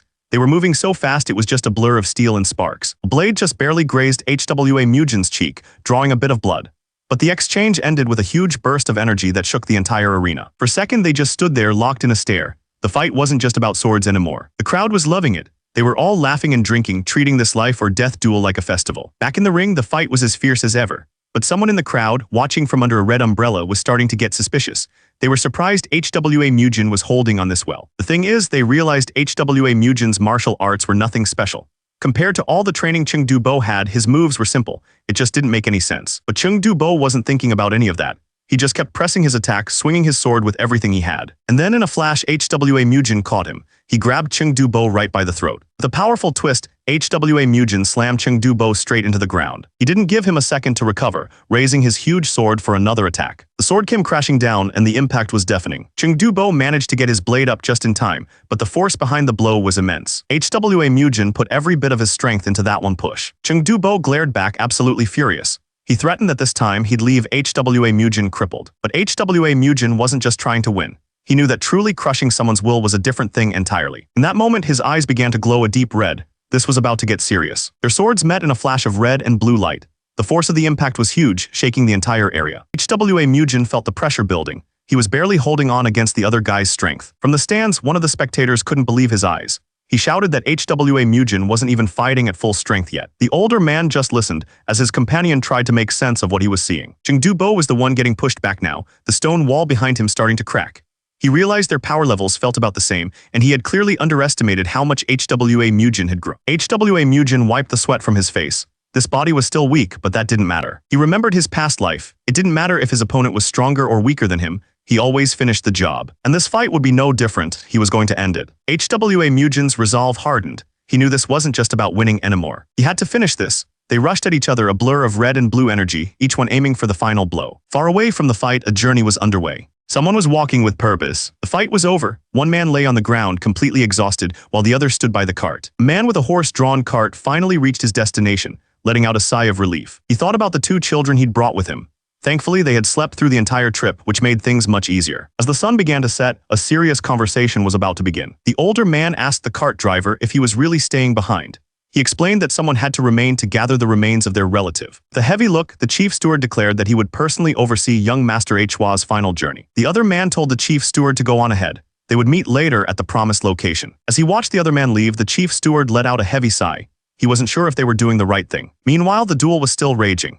HWA Mujin and Chengdu Bo met in midair, their blades crashing together. The fight was a blur of steel. The crowd realized Chengdu Bo was fighting at the level of a sword demon, which was unheard of for someone his age. Their next clash sent a massive shockwave of energy blasting through the arena. The people watching could barely keep up. They were sweating, completely floored by the power on display. From the stands, the two fighters looked like forces of nature, clashing in the center of a silent, watching crowd. Chengdu Bo was giving it everything he had, gritting his teeth as he pushed past his limits. Chengdu Bo let out a furious scream, putting every last bit of his energy into one final, downward strike. The crowd panicked, screaming for young Master HWA to dodge. They were sure this was the end. But HWA Mujin didn't move back. He took one single, deliberate step forward. He met the attack head-on. Their blades crashed together in a huge explosion of sparks. The crowd was in total shock. They couldn't believe he'd actually blocked it. Chengdu Bo grunted, pushing with all his might, but it was no use. His attack had been completely stopped. Then HWA Mujin started to push back. The ground beneath them cracked under the incredible pressure. A small, confident smile appeared on his face. The fight had just turned. He pushed with all his might, a confident grin on his face. Chengdu Bo was completely outmatched. Forced backwards, Chengdu Bo realized he had one last chance. He began to gather all the energy he had left for a final, desperate attack. From the stands, the crowd watched nervously. They could see Cheng was putting everything he had into this last move. Everyone knew this was it. This had to be his final strike. But HWA Mujin just watched, unimpressed. He taunted Cheng, telling him he was too slow. Then HWA Mujin unleashed his own technique, the Peerless Nine Swords second form, Weapon Destruction. Their blades met in a blinding flash of light. Cheng's eyes went wide. He couldn't believe it. He was completely helpless against HWA Mujin's power. HWA Mujin's sword slammed down with incredible force. Cheng's blade couldn't take it and began to shatter. Cheng was furious. He couldn't believe he was losing to someone he thought was just an energy-less nobody. In an instant, his sword completely broke apart. All that was left was the hilt. He was completely defenseless. But HWA Mujin wasn't finished. He immediately swung again, pressing his advantage. The blade cut deep. Ching could only look on in shock as he began to fall backward. He didn't give him a second to recover, following up with a brutal kick straight to the chest. And with one last massive strike, he slammed Ching into the ground, ending the fight for good. The final blow was devastating. Ching's clothes were torn to shreds as he slammed into the ground, completely defeated. From the crowd, a woman screamed his name, her face twisted in disbelief and rage. The rest of the crowd was just as stunned. They could only stare, unable to believe what they'd just seen. HWA Mujin stood over his fallen opponent. Someone in the crowd finally whispered what everyone was thinking, asking if he had really won. But this wasn't just about winning. He reached down and grabbed Ching's arm. Then he took the man's arm. He declared it was payment for a grudge he'd held for 17 years. The woman from before was horrified. She stammered, unable to comprehend what he'd just said. HWA Mujin just stood there calmly. He mocked them, saying that a powerful group like the Qinghua Merchant Guild could probably find a way to reattach the arm. Then he kicked the lost arm away like it was nothing more than a piece of trash. As Ching lay on the ground in agony, a man in a green coat calmly walked toward the arena. The woman tried to run to Ching's side, but HWA Mujin blocked her path. He turned to face the man, his brutal sword still ready. The man told him the match was already over. HWA Mujin shot back that if they were going to talk now, he had plenty to say too. He brought up the past, asking if it was really necessary for them to use a deadly technique on a 5-year-old who knew no martial arts. His eyes glowed with pure rage. He declared that from now on, they would all pay the price for provoking the HWA clan. It was a warning. He told them to prepare themselves well for what was coming. With his warning delivered, HWA Mujin turned and leaped away, leaving them all behind. The woman just sat there on the ground, defeated. Her hand tightened, her knuckles turning white. She screamed his name, vowing that she would never, ever forget what happened here today. The crowd was in an uproar, completely stunned by what they had just witnessed. Then their shock turned into cheers. They had never seen a fight like that before. People couldn't stop talking about it. He had crushed a disciple from a powerful sect in just a few moves, using a sword style no one had ever seen. As HWA Mujin walked away from the arena, his allies hurried to catch up with him, calling his name. He just looked at the older man and told him it was time to head back. After a moment of surprise, the man quickly agreed. As they walked, the chief steward couldn't help but stare. He wondered to himself if the young master's back had always looked so strong and reliable. Suddenly, HWA Mujin called out to him, and the chief steward flinched. HWA Mujin brought up that thing, and the steward's heart dropped. He panicked, wondering if his young master had already figured out their plan to run away. But HWA Mujin just smiled, clarifying that he was talking about the gold he had entrusted to him. As he walked past, he casually mentioned that with money being tight, he might have to stop by the bank soon. Then HWA Mujin stopped and said he had one more thing to add. He told the steward that he didn't really care if people chose to leave the clan, but there was a condition. If anyone ever tried to separate him from his younger siblings, they would have to be ready to put their lives on the line. Meanwhile, somewhere else the sun was setting. Turns out, HWA Mujin's younger siblings were furious with a large warrior. The little sister, sitting on his shoulder, yelled that it was her brother's duel day and she couldn't forgive him.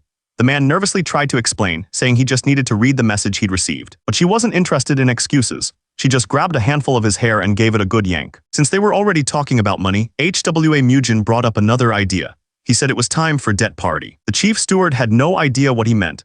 HWA Mujin explained he was talking about the Bangho sect. He figured it was finally time to deal with them. HWA Mujin told the chief to rest, saying he'd handle everything himself. But the old man was still worried. He knew his young master was completely different now, but this was a huge risk. HWA Mujin told him he worried too much.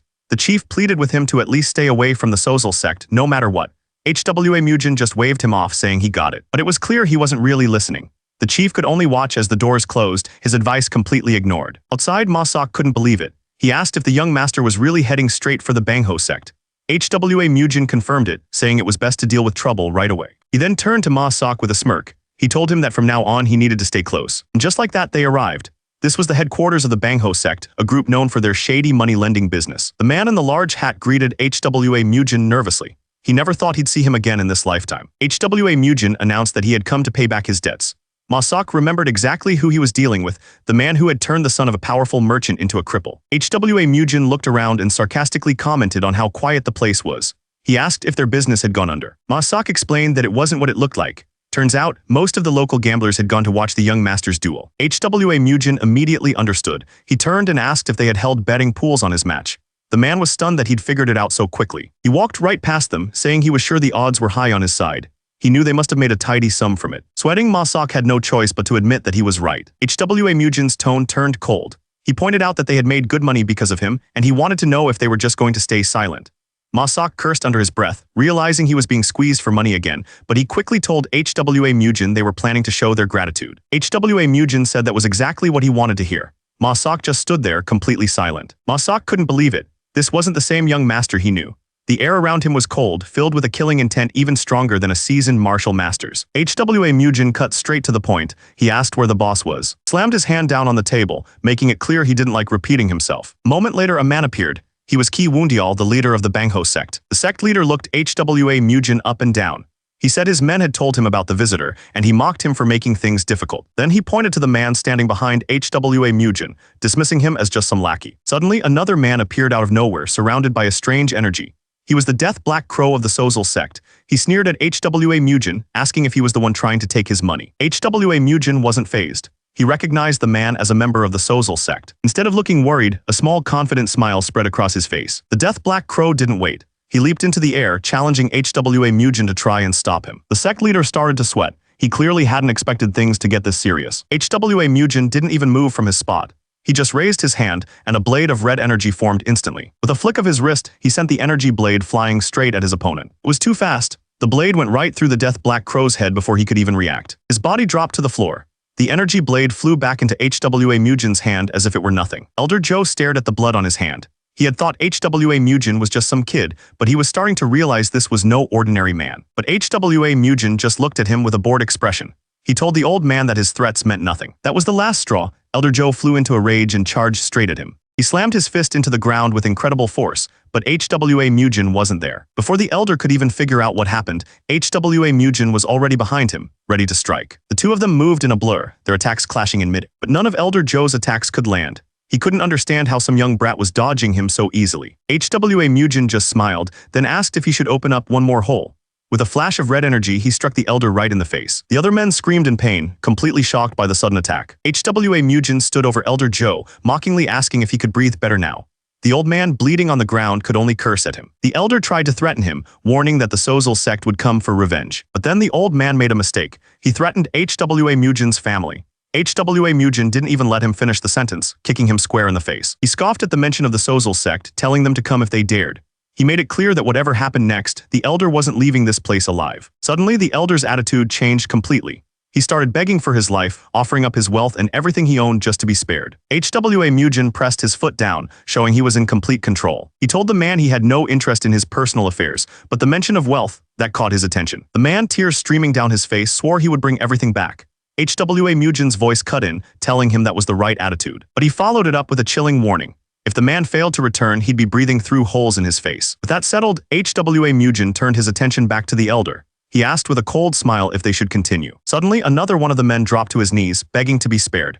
HWA Mujin just looked down at him, completely unfazed. The elder watched, sweating and terrified. He knew he was next. HWA Mujin scoffed at the idea of an offer, telling the man his property was already his. The elder stammered, completely confused by his words. HWA Mujin began to list everything out. He mentioned the 7,000 gold nyong the man had squeezed out of commoners, then added the price for all the lives he'd ruined. He asked if that didn't just about equal all of the elder's assets. The elder finally broke. He stammered that he would give HWA Mujin everything he had. HWA Mujin didn't wait for an answer. He just moved. The elder collapsed, his offer of surrender completely ignored. Standing over the body, HWA Mujin coldly asked why the man kept trying to give him something that was already his. The other men from the sect watched in pure horror. They were completely frozen. Without missing a beat, HWA Mujin turned to the others and asked who was next in line.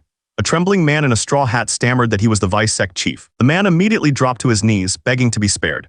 He swore he'd live an honest life if HWA Mujin just gave him a chance. HWA Mujin sat down at a table and looked down at him. He calmly agreed to let the man live. The vice sect chief couldn't believe it, but his mercy came with a condition. He immediately got down to business, asking how much the dead elder's property was worth. The vice sect chief quickly explained that the Bangho sect's total assets were at least 10,000 gold nyong.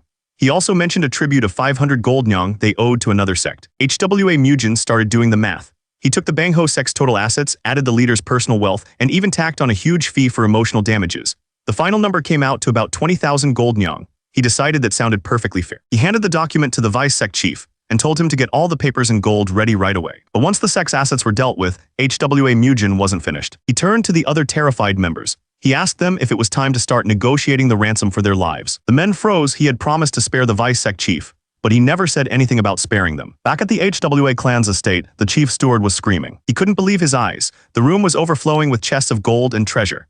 HWA Mujin calmly explained that he'd just returned from a debt party. He looked completely satisfied with himself. The chief steward could barely get the words out. He just stared at the mountain of gold HWA Mujin had brought back. But the steward was terrified. He reminded HWA Mujin that the Bangho sect was backed by the Sozal sect. He then asked if his master knew who the Sozal sect was allied with. HWA Mujin didn't seem to care. So the steward frantically explained that the Crimson Sword sect's leader, Ju Sugeng, was sworn brothers with the Death Black Crow. Instead of being worried, HWA Mujin just thought for a second.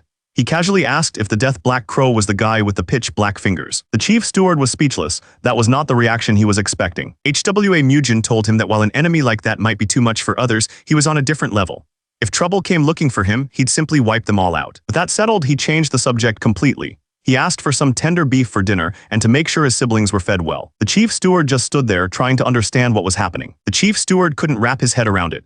The Death Black Crow was feared by everyone, yet HWA Mujin spoke of him like he was nothing. He started to wonder if this was really the same young master he'd always known. Meanwhile, somewhere else, a meeting was taking place under the cover of darkness. Inside, a subordinate stood before a woman who was looking over a large map. She gave a cold, simple order. She didn't care who else got taken out in the process. But she made one thing crystal clear. There was one person who absolutely had to survive. Her target was HWA Mujin. Fire erupted from her hand as she crushed one of the pieces on the map. She swore she would tear apart everything he held dear, right before his very eyes. The story of the Yoma clan is a long one, painted with both glory and ruin. There was a time when the clan was at its peak. Their training grounds were filled with warriors who had come from all over, drawn by the incredible skill of a man named Yomj. His character and skill were so great that even the powerful Tang clan of Sichuan spoke of him with respect. Under his leadership, the clan was strong and united. They were so powerful that other masters wouldn't dare challenge them. Whenever they walked the streets, the people would cheer. But everything changed after Yomj passed away. During the ceremony for the next clan head, the world quickly saw how useless the new leader was. With weak leadership, the Yomhwa clan began to fall apart. Even the most loyal members started to turn their backs and leave, one by one. The image of Yomj, the man who once commanded the world, was slowly fading into nothing more than a memory. To his allies, Yomj was a kind hero. To his enemies, he was an unbeatable master. He was truly a legend. The chief steward watched him go, completely stunned. For a second, he saw the image of the great Yomj overlapping with the young master's back. Suddenly, chaos erupted. Assassins from the Qinghua merchant guild had ambushed them, and men were dropping left and right. One of the clan's warriors screamed in terror. He explained that Elder Zhou was fighting back, but there were just too many assassins. The young lord and lady were in danger. The clan members scattered, trying to fight back or find safety. The fight moved into the bamboo forest, turning into a desperate, brutal struggle. One of the assassins grabbed the young lady, holding a blade to her throat. He told the others to think carefully before they did anything. He laughed, warning them that if they tried anything stupid, he'd get rid of all the kids. One of the guards could only scream in fury, calling them bastards. Just as things looked their worst, a single powerful slash cut through the chaos. One of the assassins froze in shock, caught completely off guard. Golden light flashed and his men were thrown aside. The leader of the assassins watched, unfazed, and quietly warned the newcomer to back off. They realized another enemy had shown up. The assassins didn't hesitate, shouting orders to take him down immediately. But the newcomer was HWA Mujin. He moved like lightning, weaving between them. One of the assassins couldn't believe it. He complained that their only real opponent was supposed to be some old man right before he was struck down. In the blink of an eye, even their leader was taken down. One of the clan's elders could only scream, watching the carnage unfold. One of the assassins lunged forward, his blade glowing as he swung at Elder Zhou. The sword cut deep across his chest, but HWA Mujin was already moving, a blur of motion cutting through the chaos. The assassins didn't let up, landing another brutal strike on the old man. With a blade pressed against his throat, Elder Zhou could only curse them. The assassin screamed that it was time to die and plunged his blade forward. The sword went straight through him. With the elder down, one of the attackers turned his attention to the children. He coldly wondered which one he should get rid of and which one he should take with him. The little boy stepped in front of his sister, trying to shield her. He glared at the attacker, not backing down. The assassin swung his sword down to finish it. But the boy just screamed that if anyone was going to die, it would be the attacker. And then an incredible scream erupted from him, so loud it seemed to shake the sound was so powerful it stopped the assassin in his tracks. Neither of them could believe what just happened. Suddenly, someone dropped from the sky, landing right in the middle of the fight. The assassins looked up in shock. They immediately recognized him. It was the mad demon HWA Mujin. The lead assassin didn't hesitate. He gave the order to his men, if HWA Mujin gets in the way, they are to take him out. But HWA Mujin was already moving. One of the assassins yelled that he had a death wish for interfering. HWA Mujin's expression was pure ice. He wasn't there to talk. The assassin's sword shattered the moment it met HWA Mujin's blade. He just stood there, completely stunned by the raw power of the block. Before he could even process what happened, a thin red line appeared across his mask. The other assassins watched in horror as HWA Mujin moved like a blur. They had no idea what they were up against. Realizing they couldn't fight him one-on-one, the leader screamed for everyone to attack him at the same time. They all charged in, but HWA Mujin didn't even flinch. He just readied his sword. That's when he unleashed the fifth form. A storm of red slashes erupted from his sword, wiping out everyone around him. The last few assassins could only look on in shock before they collapsed. The fight was over in an instant. Just when it looked like it was over, one last assassin charged forward. He brought his sword down with everything he had, aiming to finish HWA Mujin on the ground. But HWA Mujin wasn't worried. He just stared back up at the blade with a calm, almost bored expression. In a flash of red light, he twisted his body and his sword met the attacker. The force of the blow sent the assassin flying back. In his last moments, he realized he wasn't fighting a person, he was fighting a monster. There was nothing he could do, he just stared in shock as the blade came for him. With the last one down, HWA Mujin stood in the silence, surrounded by bodies. He gave a cold warning to not even twitch if they wanted to live. He stood there for a second, his clothes splattered with blood, and stared into the trees. Turns out his little sister was hiding there, and she had just seen everything. Her voice was shaking as she called out to him. Suddenly, a hand covered her eyes, trying to shield her from the sight. It was her brother. He told her that HWA Mujin had dealt with the bad guys, and that's exactly why she shouldn't look. HWA Mujin walked towards them, his expression softening as he asked if they were okay. HWA Mujin told him he must have been scared. But the little boy puffed out his chest and insisted he wasn't because he was from a martial family. HWA Mujin just gently placed a hand on his head. He gave his little brother a warm, reassuring smile. Then he turned to the chief steward, who was already carrying away one of the bodies. The man just nervously agreed to his orders. As the chaos settled, someone shouted for everyone to hurry to the infirmary. But HWA Mujin wasn't finished. He grabbed one of the assassins and told him to stop whining about his arm. He tossed the man aside and got straight to the point, asking if he was sent by the Qinghua Merchant Guild. His massive sword stood planted in the ground. He told the survivor to answer him properly and he might let him live. The man was shaking. HWA Mujin warned him not to make him repeat himself, threatening to wipe them all out starting with him. A powerful energy flared around HWA Mujin. The terrified assassin finally broke, confessing that a woman had hired them through a group called the Sarim Bang. The man nervously asked if he was really going to be spared. HWA Mujin told him that if he didn't want to die, he had to run back and deliver a message. Ordered the man to go back and tell that woman how HWA Mujin of the Yomhwa clan had slaughtered her people, and to let her know he was coming for them next. Back at the clan compound, people in the courtyard started whispering nervously. They saw a trail of blood on the ground and had no idea who was approaching. Then they saw him. It was HWA Mujin walking right through the middle of them, leaving brutal footprints with every single step. Everyone who saw him, drenched from head to toe, fell silent. No one dared to laugh or look down on him anymore. The whispers started to spread. Word got around that he had just left the second son of the Qinghua Merchant Guild half paralyzed. People started remembering the old stories, how even Shaolin wanted him as a kid. They weren't calling him the mad young master anymore. Now, he was the hidden dragon of the Zicheng. HWA Mujin didn't seem to notice any of it. He just walked straight to a door and pushed it open. He stepped inside without a second thought. The attendant rushed over, frantically asking if he was hurt. HWA Mujin just pushed his face away without a word. The man reported that not a single person had escaped injury. HWA Mujin didn't even seem to hear him, he just kept walking. Later that night, the compound was finally quiet. HWA Mujin was in a bath, the hot water turning red around him. He let out a long breath, the steam rising from the water. But even as he sat there, his mind was on his little brother and sister. He knew that for children of a martial clan, seeing this kind of violence was supposed to be normal. But he didn't want that for them. He decided he would protect them from the cruelty of the world for as long as he possibly could. He looked down at his hands, wondering why he felt so strongly about these kids. Was he just seeing someone else in them? In his mind, he saw a memory of a man with 2 children, a family he had failed to protect in his past life. The memory hardened his resolve. He wouldn't make the same mistake twice. He clenched his fist and the vision dissolved like water. This time, he would protect his family. He looked out at the moon, a small, confident smile on his face. The next day, an attendant was running through the courtyard in a panic. He couldn't believe the request he'd just received for something called the Red Flame Art Manual. HWA Mujin was sitting calmly with another clan member. He asked the attendant why he was so startled, pretending not to know if he'd asked for something he shouldn't have. The man just stared back, completely thrown off by the young master's strange question. HWA Mujin cut straight to the point. He asked if the man was worried he'd have another fit and tear the precious manual apart. The young master's gaze was sharp and unwavering. The older man couldn't meet his eyes. He knew he couldn't refuse the request. He finally placed the Red Flame Art Manual on the table. With the manual secured, HWA Mujin turned to leave. The 2 men bowed deeply, nervously telling him to rest well. Once he was gone, the older man told the other not to worry.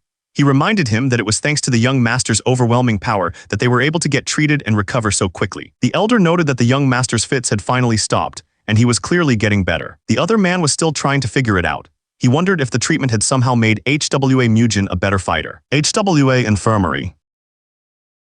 He looked up, feeling relieved. It seemed like the dark cloud hanging over their clan was finally starting to go away. The next day, HWA Mujin began training his younger siblings. He started by talking about the butterfly dance and the bee buzz, but the little boy didn't understand what he meant. He explained that the goal was to face your opponent and make them feel like their feet were frozen in place, while you could move around them as freely as a butterfly. He proudly claimed it was a basic movement technique he had created himself, based on countless real fights. The 2 kids just stared at him, completely unimpressed. But the little boy was confused. He pointed out that Elder Joe had told them HWA Mujin barely had any real combat experience. HWA Mujin ignored the question and simply told both of them to come at him at the same time. His little sister cheered, ready to go. With a determined shout, they both charged forward. They rushed at him with everything they had. The boy threw a kick while the girl swung a punch. HWA Mujin's eyes widened. He was stunned. This wasn't martial arts. It was just pathetic flailing. He couldn't believe these kids were from a martial family. It was absurd. They didn't know how to balance their weight or generate power from their legs. They couldn't even manage the basics of body control. Finally, he couldn't take it anymore. He shouted at them to stop. The two kids froze, surprised by his sudden outburst. He couldn't hide his frustration anymore.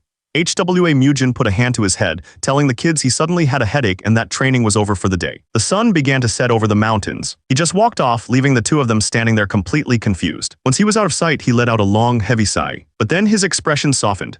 He thought about the boy whose body this used to be and how hard things must have been for him. He felt sorry that the clan's martial legacy was broken.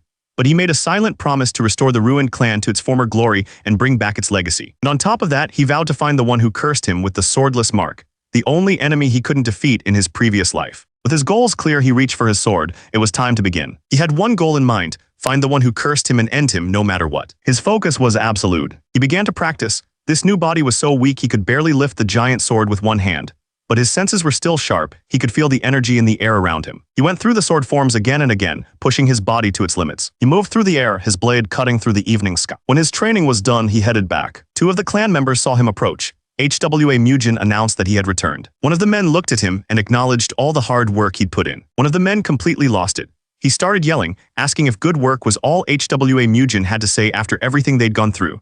He demanded to know who told him to pull a stunt like that in the first place. HWA Mujin didn't even flinch. He just calmly pointed out that if he had arrived a moment later, they all would have come back in coffins. The other men just looked down, ashamed. They knew he was right. Just then, another person arrived, an old man with a staff. He called out to HWA Mujin, questioning him. He reminded HWA Mujin that he was the only one supposed to be treating the young master. The clan member's jaw dropped. He recognized the old man. It was the famous Taoist Du Youngsu. The Taoist glared at HWA Mujin, telling him he was a beggar and ordering him to get lost. The clan member quickly tried to intervene, bowing and apologizing to the Taoist. He explained that the young master wasn't fully recovered yet. HWA Mujin didn't care. He just told them to move and shoved right past them, sending the old Taoist stumbling back in surprise. A smirk spread across HWA Mujin's face. He wasn't intimidated at all. He turned back to the Taoist, his eyes glowing with a dangerous red light. He politely invited the man inside, saying he must be hungry after his long journey. One of the clan members explained that the Taoist was supposedly from the true lineage of the Wudang sect. He was famous for his miraculous healing arts, and the chief steward had paid a fortune to bring him here. HWA Mujin just smirked, so this was the man they had spent so much money on. He led the old Taoist into the building without another word. He stopped at a room and peered through the crack in the door. Then he slid the door open and walked in. The two men inside, including the chief steward, looked up in surprise. They exchanged a confused look, clearly not expecting him. But the chief steward's expression quickly changed to a small, knowing smile. That's when the Taoist, who had followed HWA Mujin in, slammed his staff hard onto the floor. HWA Mujin leaned in close, a terrifying grin on his face. The old Taoist was sweating, completely frozen in fear. The Taoist stammered, asking what HWA Mujin was saying. He couldn't believe he was being doubted after claiming to be the one who healed him. Before the man could finish, HWA Mujin cut him off. He told him to keep talking, sarcastically promising he'd try his best to believe him. Then, without any warning, he swung his massive sword. He told the man that if he was really from the Wudang sect, dodging this should be easy. The old man screamed, convinced he was about to be split in two. The blade slammed into the ground, cracking the tiles just inches from the Taoist's head. The others yelled for HWA Mujin to stop, asking why he was doing this. HWA Mujin just smirked and told the confused man that he was about to show him something funny. He stood over the terrified Taoist holding a bowl of water. The old man could only groan, not knowing what was coming next. The old man started shouting, demanding to know if this was how the Flame HWA clan repaid their savior. But HWA Mujin didn't even blink. In one quick motion, he reached out and grabbed the man's beard. The two clan members just stared, completely stunned by what they were seeing. The Taoist froze in horror. His fake beard had been ripped right off his face. Smirk spread across HWA Mujin's face as he commented on how carefully the man had glued it on. He dragged the man and his followers inside the main hall. Inside, the chief steward was furious. He couldn't believe he'd actually fallen for such an obvious scam. One of the clan members looked at the captured man, then turned to HWA Mujin. He asked what the punishment would be. A terrifying smile spread across HWA Mujin's face, his eyes glowing red. He suggested a horrifying punishment, something that would leave the man completely broken. But then HWA Mujin's expression changed. He calmly explained that he wouldn't take his life because a dead man can't pay back a debt. The scammer immediately started begging, pleading for him to spare his arms and legs. The man was desperate, promising to pay back any amount of money HWA Mujin asked for. HWA Mujin turned away from the begging man and called out to the chief steward. He asked exactly how much money they had lost. When he heard the answer was 50, he couldn't hide his disappointment. He muttered about how foolish the chief steward had been to fall for such an obvious trick. The chief steward could only cover his face in shame. He had no excuse. The scammer and his men stayed flat on the floor, not daring to move a muscle. With the matter settled, HWA Mujin turned and walked away, leaving the chief steward kneeling on the floor. One of the other clan members stepped forward, stopping anyone from following. He yelled at them not to bother, saying their weak bodies would only get in the way. He ordered them to just stay home and not cause any more trouble. HWA Mujin ordered the scammer to get moving and led the way. The terrified man quickly agreed and scurried ahead. The bearded man put a hand on the chief steward's shoulder. He told him that for now they just had to trust their young master. As HWA Mujin walked, his entire presence shifted.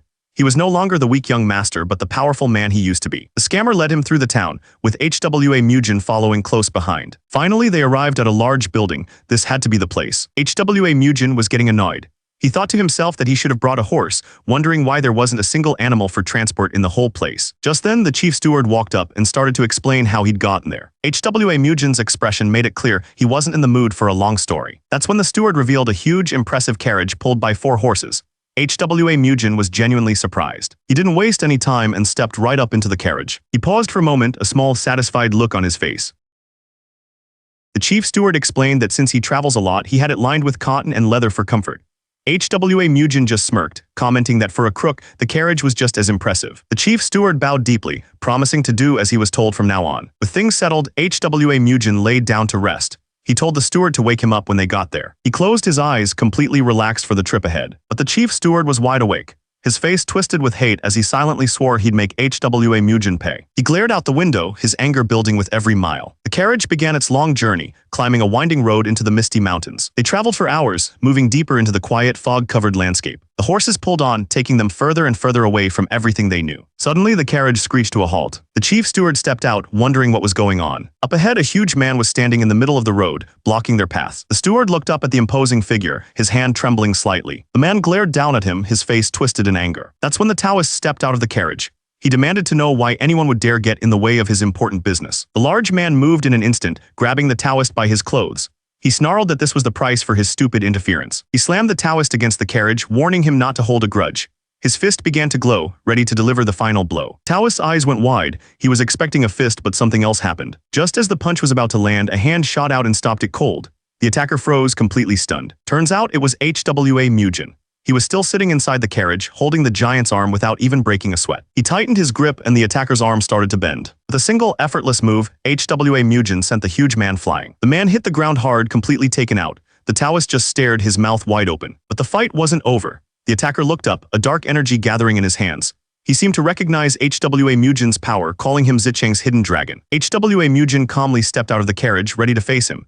The Taoist could only watch, completely lost. HWA Mujin calmly stepped out of the carriage. A powerful red energy flared to life around him. He looked at the attacker with a confident smirk, eager to see what he was really capable of. The attacker roared, calling for everyone to come out. Just like that, 3 more men stepped out from the trees. It was an ambush. They were all armed. One drew a sword, another grabbed a giant axe, and the last one held a heavy spiked club. Turns out this was a well-known group, Zhangshan's 4 demons. A dark red energy flared around all of them. HWA Mujin recognized their power instantly. It was demonic energy, but he didn't look worried at all. He calmly placed his hand on the hilt of his sword, ready to fight. The 4 demons hesitated, clearly shocked by the immense power coming from this one man. HWA Mujin just smiled. He was curious to see what they were really capable of. HWA Mujin didn't waste a second. He moved so fast the demon barely had time to react. He slammed his hand into the man's chest, sending him crashing to the ground. The other demons just stared, completely stunned. They couldn't believe what they were seeing. But HWA Mujin wasn't finished. He immediately launched himself at the next one. The other 2 realized he was picking them off one by one.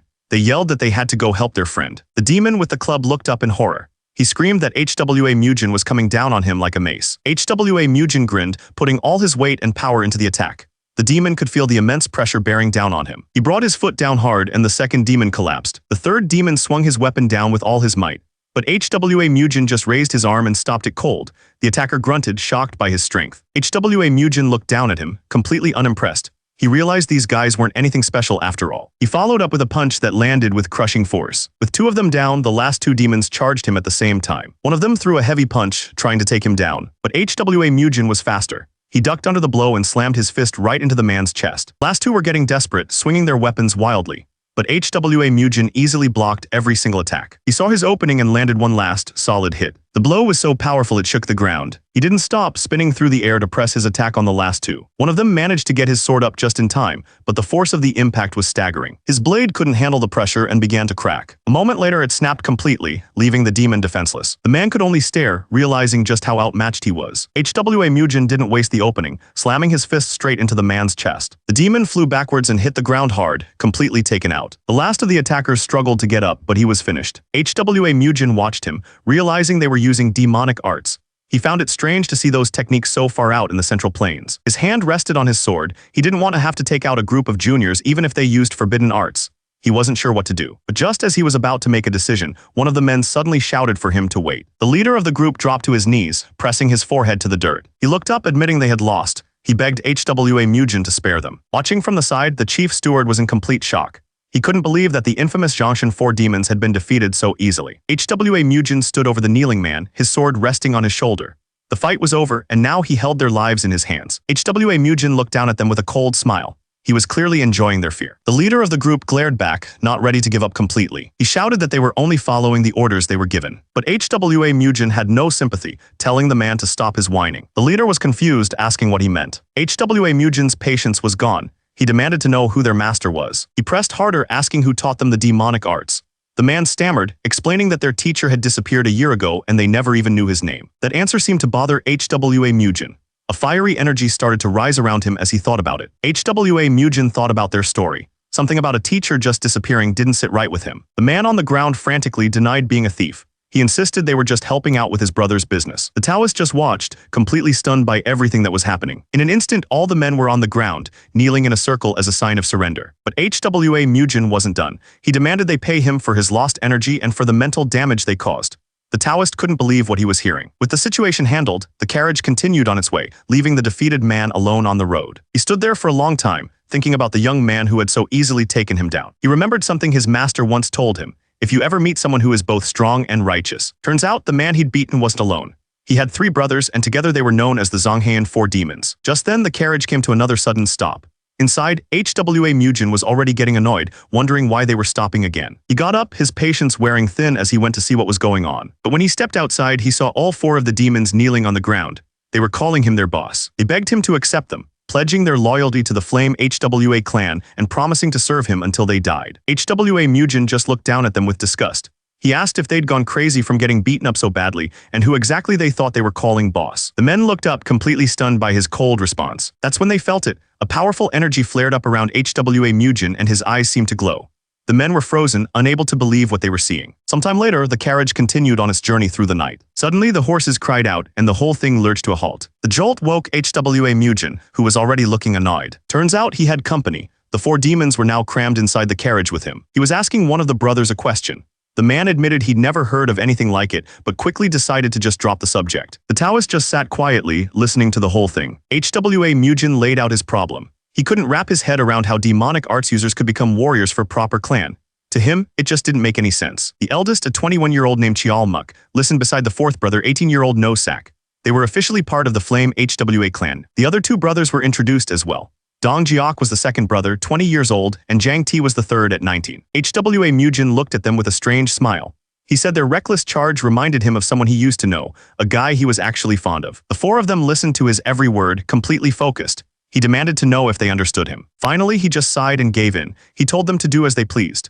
From that moment on, they were officially warriors of the Flame HWA clan. He then gave them one more rule. They were to stop calling him boss and address him as young master instead. The carriage continued its journey under the moonlight. Sometime later, they finally arrived at a large, walled estate. The gates opened and the carriage rolled right through into the main courtyard. The carriage finally rolled to a stop. HWA Mujin looked out at the massive estate.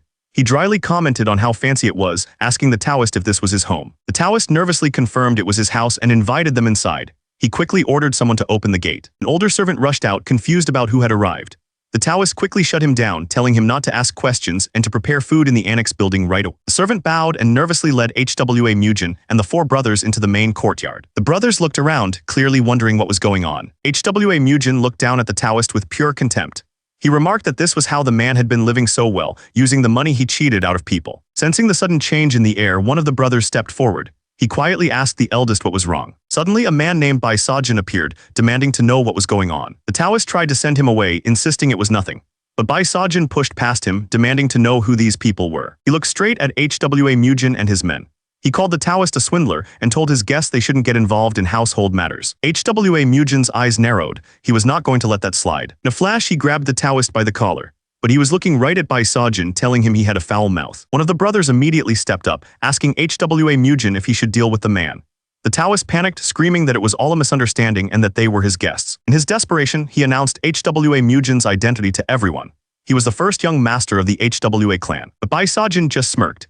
He seemed amused that a noble from an orthodox sect was running around with lowlifes and civilians. But Bai Sajin just smirked, telling HWA Mujin that they were busy. He didn't seem to notice the four massive men standing right behind HWA Mujin, all of them looking furious. The Taoist started to panic, realizing things were about to get out of hand. That's when Bai Sajin drew his sword. He couldn't believe he was about to lose to a bunch of scum. The Taoist's eyes went wide. He couldn't believe what was happening. But Bai Sajin's words were a mistake. One of the brothers had heard enough. He stepped forward, his eyes locked on Bai Sajin. He asked HWA Mujin for permission to crush the man's jaw. The air grew heavy. Everyone waited to see what HWA Mujin would do next. Before anyone could move, HWA Mujin shot into the air. He landed right in the middle of the courtyard, separating the two groups. With a chilling smile, he looked at the angry brother and beckoned him forward, calling him a dog. The man's face twisted with fury. He was done talking. He lunged forward and their weapons met with a sharp crack. The brother attacked again and again, but HWA Mujin deflected every single blow with ease. HWA Mujin calmly pointed out that while his opponent's style was fast, it had no real power.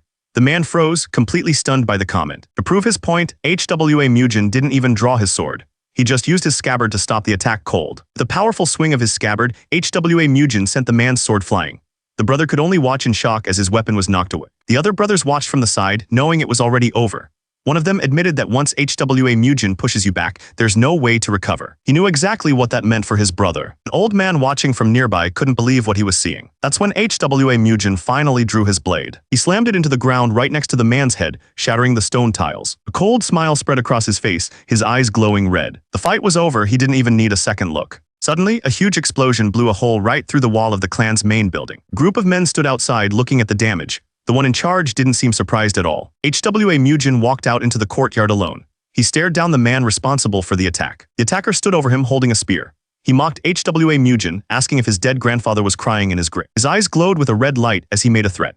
He promised to make HWA Mujin scream so loud his grandfather would hear it from the afterlife. HWA Mujin looked up from the ground, seemingly terrified. He stammered, pleading with the man to wait. Even the attacker's own men looked worried. They could tell this was going too far. But it was a trick. HWA Mujin's eyes blazed with fury. He told the man to back down right now or he'd snap his bones. The attacker just laughed. His mocking voice echoed over the entire compound. Then there was a sickening cracking sound. Watching from the side, a group of men realized what was happening. One of them muttered that the attacker was done for. The old man leading them gasped, his eyes wide with shock. He rushed forward, getting between HWA Mujin and the fallen man.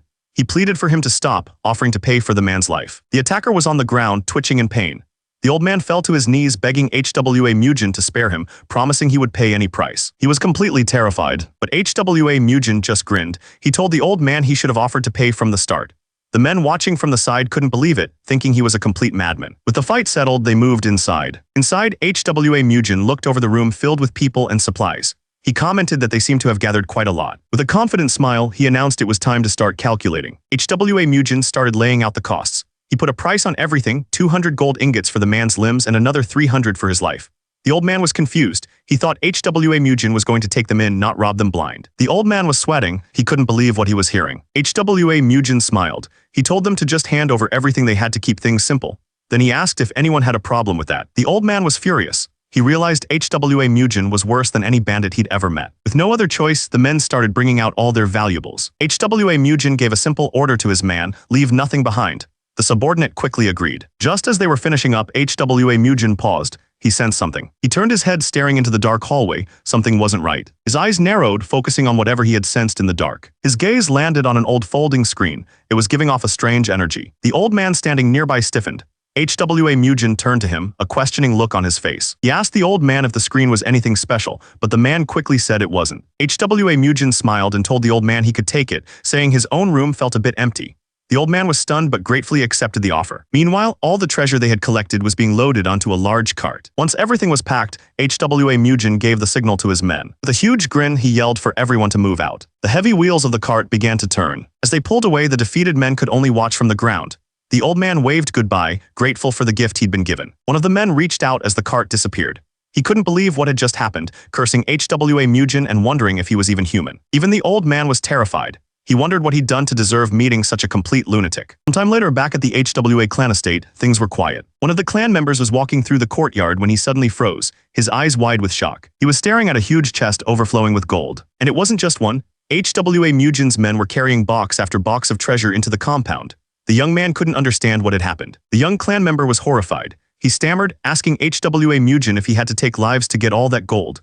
HWA Mujin just scoffed, not even bothering to answer. Sometime later, HWA Mujin was sitting with his subordinate, Ma-sok. He casually asked Ma-sok how old he thought some nearby people were. The blonde man walked nervously beside HWA Mujin, who had a strange, unsettling grin on his face. The clan member suddenly remembered something urgent.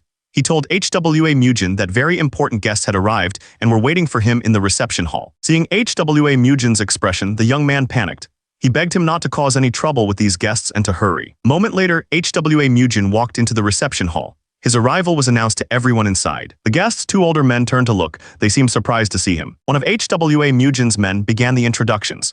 He explained that these were the three merchant group leaders who had supported their clan. The first was Peng Quan-o, leader of the Punjiang merchant group. Next to him were Dong Guanyeo of the Mariang Merchant Union and the leader of Golden Finance. They all sat there silently, watching HWA Mujin with calculating eyes. HWA Mujin stepped forward with a calm smile. He introduced himself and thanked them for coming. The man who led him in looked completely shocked. This wasn't the weak young master he was used to. One of the merchant leaders finally stood up, gesturing around the room as if he owned it. The three of them looked completely at ease. They were the ones with all the power here, and they knew it. For a moment, the room was completely silent. HWA Mujin cut straight to the point. He asked if they were here to collect the debts his clan owed them.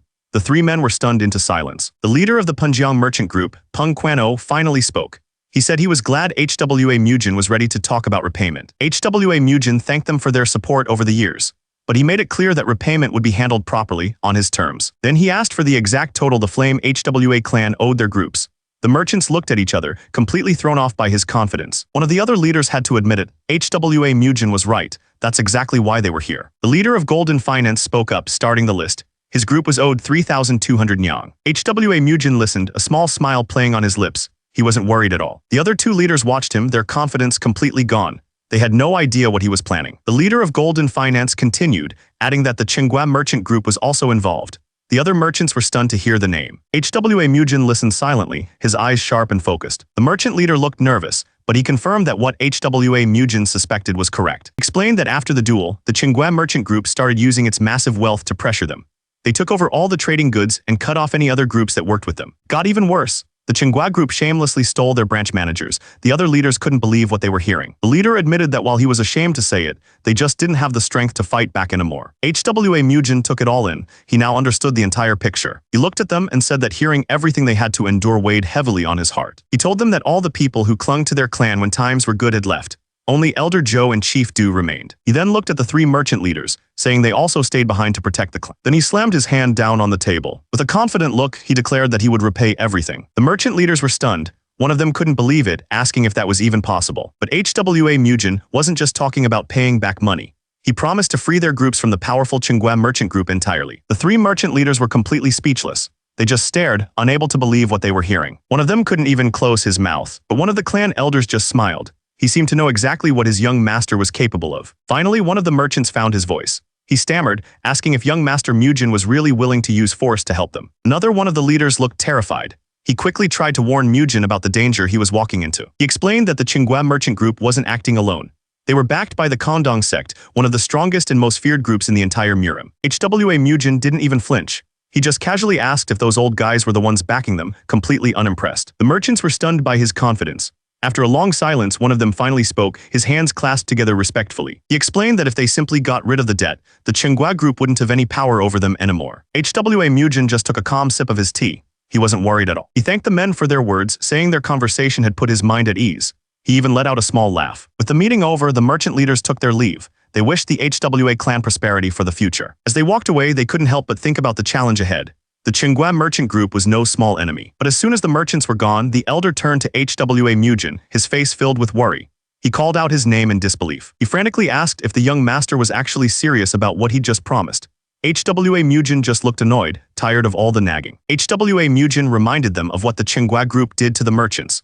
He warned that if they just let it go, their clan would be the next target. The next morning, HWA Mujin was already on the move. He had a plan and he was sure it would work. He knew it was time to see if his preparations would pay off. A man approached and reported to HWA Mujin. He confirmed that all the tasks he'd been given were now complete. HWA Mujin told the newcomers to greet the clan's elder and the chief steward. The two of them looked completely surprised by who was standing in front of them. HWA Mujin then made the introduction. He announced that starting today, new warriors would be joining their clan, the famous young men of Zhongshan. But they were better known by another name, Zhongshan's Four Demons. The four powerful warriors bowed their heads asking to be welcomed. The elder and chief Du were speechless. They just stared, completely stunned by the announcement. HWA Mujin just smiled. He then pointed out that the two of them were actually younger than he was. This only made the elder and chief Du more confused. They stammered, unable to understand what he was talking about. The elder finally shouted that it was impossible. The new warriors, however, didn't seem to care. One of them complained that he was starving, while another wondered why the old men were so shocked. The elder finally found his voice and demanded to know why HWA Mujin would bring these men into the clan without asking for permission first. HWA Mujin just listened silently. HWA Mujin calmly turned the question back on them. He asked if they had consulted him before they tried to sneak his younger siblings out of the clan. The two men froze, a cold sweat breaking out on their faces. He made his position clear. If he approved of them, they would stay. If he didn't, they would be kicked out. His word was final. Chief Du stammered, completely caught. He had no answer for HWA Mujin's accusation. HWA Mujin's expression was serious. He reminded them that the clan had just spent over 10,000 gold to repay its debts. Without another word, he led them somewhere else entirely. The two men looked around, completely confused by the sudden move. Chief Du stared in disbelief at what was in front of them. HWA Mujin explained that the scammer they dealt with had a lot more money hidden away than anyone knew. The old man was still trying to process it all. HWA Mujin, on the other hand, was completely unfazed. Chief Du leaned in for a closer look, examining the items carefully. HWA Mujin then pointed to an ornate folding screen. He mentioned it was a piece from Jang Sosin that was given to him, and Chief Du shouted the name in shock. HWA Mujin added that he took it because even a cheap sale would bring in a lot of money. After a moment of inspection, Chief Du had to agree. It looked real. HWA Mujin then asked a simple question. Was this enough to buy meat for everyone? His expression was serious. He had a plan. Later, he kicked open the door to the storage room. He carefully placed the valuable folding screen inside, securing the clan's new treasure. The next morning came quickly. HWA Mujin had gathered all the clan members in the courtyard. Each one was carrying a heavy pack on their back. The younger members looked especially confused. HWA Mujin's voice cut through the silence, saying he knew they were all wondering why he'd called them out at dawn. Even Chief Du stood among the crowd, waiting to hear what the young master had planned for them all. He explained a simple truth. No matter how great a martial art is, it's useless if the body is weak. HWA Mujin stood before them, arms crossed, ready to begin. His expression made it clear this wasn't going to be easy. He told them he hoped there would be no dropouts as they followed him. The clan members looked at each other stunned. He then pointed to a large, straw-wrapped bundle on the ground. He announced that from now on, this would be their loyal training partner. He stood before a huge pile of the bundles and gave a final, chilling warning. He made it clear that this was not food, and if he caught anyone eating it, they were finished. One of the members stared down at the heavy-looking pack. Even the kids were there. The little boy looked at it and guessed it was probably 15 kilograms at most. One of the older members stared at the bundle, completely confused. He nervously asked what they were even supposed to do with it. HWA Mujin just smiled. He knew exactly what was coming. The man laughed, trying to explain that the bundle was so heavy, it would probably take 2 men just to lift it. The smile vanished from HWA Mujin's face. He ordered them to shut up and pick it up, threatening to beat them senseless if they didn't. His hand rested on his sword as he added a chilling promise. One hit from him would crush every bone in their body. The other men froze, sweat dripping down their faces. The message was received loud and clear. With a loud groan, one of the men finally struggled to lift the massive bundle onto his shoulders. Just then, HWA Mujin took a single, deliberate step forward. The real training was just getting started. He looked down at them, completely unimpressed. He told them that people who practice demonic arts shouldn't be so embarrassing. He gave them a choice. If they didn't want to train, they could fight him instead. That threat worked. The bald warrior grit his teeth, choosing the lesser of 2 evils. With a powerful roar, he managed to get the huge bundles onto his shoulders. The other clan members watched, their jaws dropped in disbelief. Soon, everyone was carrying the heavy loads. HWA Mujin yelled that if they just decided they could do it, then it was possible. He told them to throw away any pathetic thoughts of doubt. Questioning themselves wasn't allowed. He screamed that only death awaited failure, so nothing in the world should be impossible. Even his little brother and sister pushed through the pain, straining under the weight. With a wild grin, HWA Mujin announced the next part of the training, 200 repetitions. He screamed for everyone to follow his lead. And so, the brutal training began. The entire yard was filled with groans of pain as they started counting out the repetitions. The training was relentless. Everyone's legs were shaking, barely holding up the immense weight. Every muscle was screaming in protest. The weight was almost too much to bear. HWA Mujin was right there with them, yelling for everyone to push harder. He screamed at them to tighten their stomachs, threatening them if they dared to give up. Suddenly, one of the men felt a strange sensation. It was as if his entire body was collapsing from the legs up. But the fear of what HWA Mujin would do to him was even worse than the pain. He knew he couldn't stop. With a desperate roar, he pushed through the feeling, forcing his body to keep going. One of the women watched the kids, who were somehow still pushing through. She thought to herself that it was exhausting just to see it. HWA Mujin's threat was clear. Anyone who complained would be dealt with. So they kept going, their bodies shaking under the impossible weight. The sun began to set, but the training didn't stop. Their bodies were screaming, every muscle pushed far beyond its limit. They were running on nothing but fumes, completely drained of all energy. And then someone finally couldn't take it anymore. He collapsed to the ground. HWA Mujin looked down at them, completely unimpressed. He scoffed that the whole day was wasted on just a warm-up and questioned how they ever expected to learn martial arts with such pathetic stamina. But then he announced that the training for the day was over. The moment the words left his mouth, everyone dropped their bundles and collapsed, completely spent. But seeing their relief, HWA Mujin just smiled. He wasn't finished with them yet. He clarified that while the exercises were done, they were not allowed to put the bundles down until he gave the order. Then HWA Mujin called out to one of the men, Jang Sogun. He ordered him to tie up anyone who had dropped their rice sacks.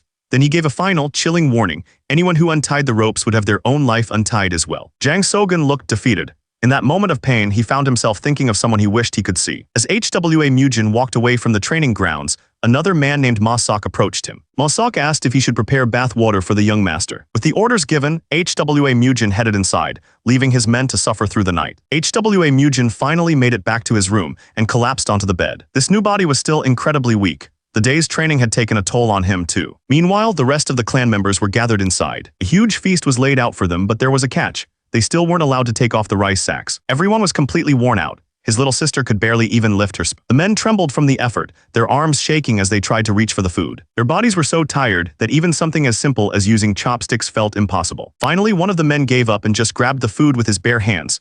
They were too hungry to care about anything else. The break for food didn't matter. The exhaustion was still setting in deep. One of the men muttered that even their previous master never pushed them this hard. Every muscle in his body was screaming. The next exercise began immediately, push-ups, with a heavy sack still on their backs. HWA Mujin was watching every single one of them. He screamed at a man in the third row, asking if he wanted to die. He yelled at them to keep their backs straight, reminding them they still had 120 reps to go. One of the older members couldn't believe it. He wondered how everyone was pushing through this, thinking they were all monsters. As they moved, HWA Mujin mocked their form, yelling that they all looked like ducks. The strange sight drew the attention of others in the clan. They could only watch, confused by the bizarre training. For the men going through it, it was pure hell. Every muscle burned and their minds were screaming. But the training didn't stop. The next day, it was the same thing all over again. To make things worse, one of the warriors started yelling threats. He told everyone that if they fell behind him, they'd have to carry another sack. The threat was real. Some of them just couldn't keep up and collapsed under the impossible weight. But HWA Mujin was in a different league. While they struggled with one sack, he was carrying 3 without breaking a sweat. He glanced back at them. He was actually a little surprised they were keeping up this well. A small, wicked grin spread across his face. He wasn't thinking about giving them a break. He was thinking about making it even harder. After a long march, they arrived at a new location. The sound of crashing water was deafening. The clan members stared, completely stunned. They couldn't believe where he had brought them. But HWA Mujin just had a wicked grin on his face. This was exactly what he'd planned. They stood at the edge of a massive, raging river. Then came the order they had to cross it. The current was incredibly fast. Just looking at it was terrifying. And it was all being fed by a giant waterfall crashing down from the cliffs. Even Soyeon seemed excited. She turned to the little brother and joked that the water must feel refreshing. He just stared at her, a cold sweat breaking out. He suddenly remembered something awful. Soyeon couldn't swim. The men panicked. They yelled at HWA Mujin that it was impossible, that the current was just too fast. But HWA Mujin didn't even turn around. He just told them they were going anyway. He gave them a simple choice, cross the river or fight him instead. That's when one of the warriors made his choice. He took a running start and leaped off the cliff. He vanished into the violent water below. The bald warrior Chialmuk knew what he had to do. He told the others their chances were better in the river than against HWA Mujin. With that, he jumped in, and another followed right behind. Soon, the entire group was running for the edge. It was either the river or certain death. They hit the water hard, disappearing into the churning river. But at the edge of the cliff, one of the men froze in fear. The warrior behind him got angry, telling him to either jump or get out of the way. That's when the little brother Dojin ran past them. He yelled that he was going first, asking if they really thought Mujin would let them get away with hesitating. He thought to himself that he could never say no to Mujin. His mind was made up. He declared that this wouldn't make him back down. Without another thought, he launched himself off the edge. He hit the water with a massive splash. The men left on the cliff screamed his name, terrified for him. They were all in the river now, fighting against the violent current.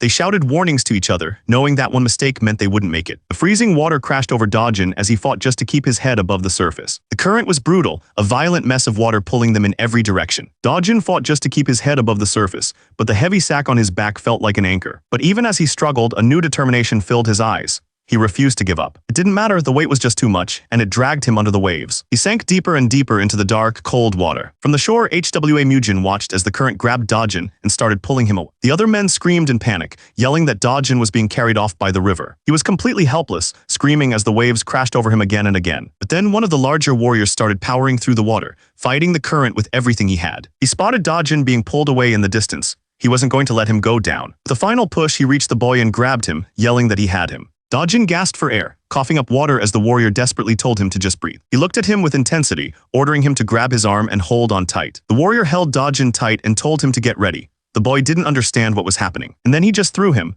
Dojin flew through the air like a rock straight towards the cliff. From the cliff top, Elder Joe and another man watched the chaos below. They screamed in horror, pointing down at the river as they yelled Dojin's name. He slammed against the rocks, but his hand found a grip. He was out. The warrior climbed out right behind him. He looked down at the exhausted boy and told him he did extremely well. Dojin looked up completely drained. He stammered out a thank you, grateful to be alive. The warrior just looked back at him, his face still grim. The ordeal wasn't over yet. Just as Dojin was catching his breath, the warrior who saved him suddenly tensed up. Someone else had arrived. It was HWA Mujin. He immediately knelt down and asked if Dojin was hurt.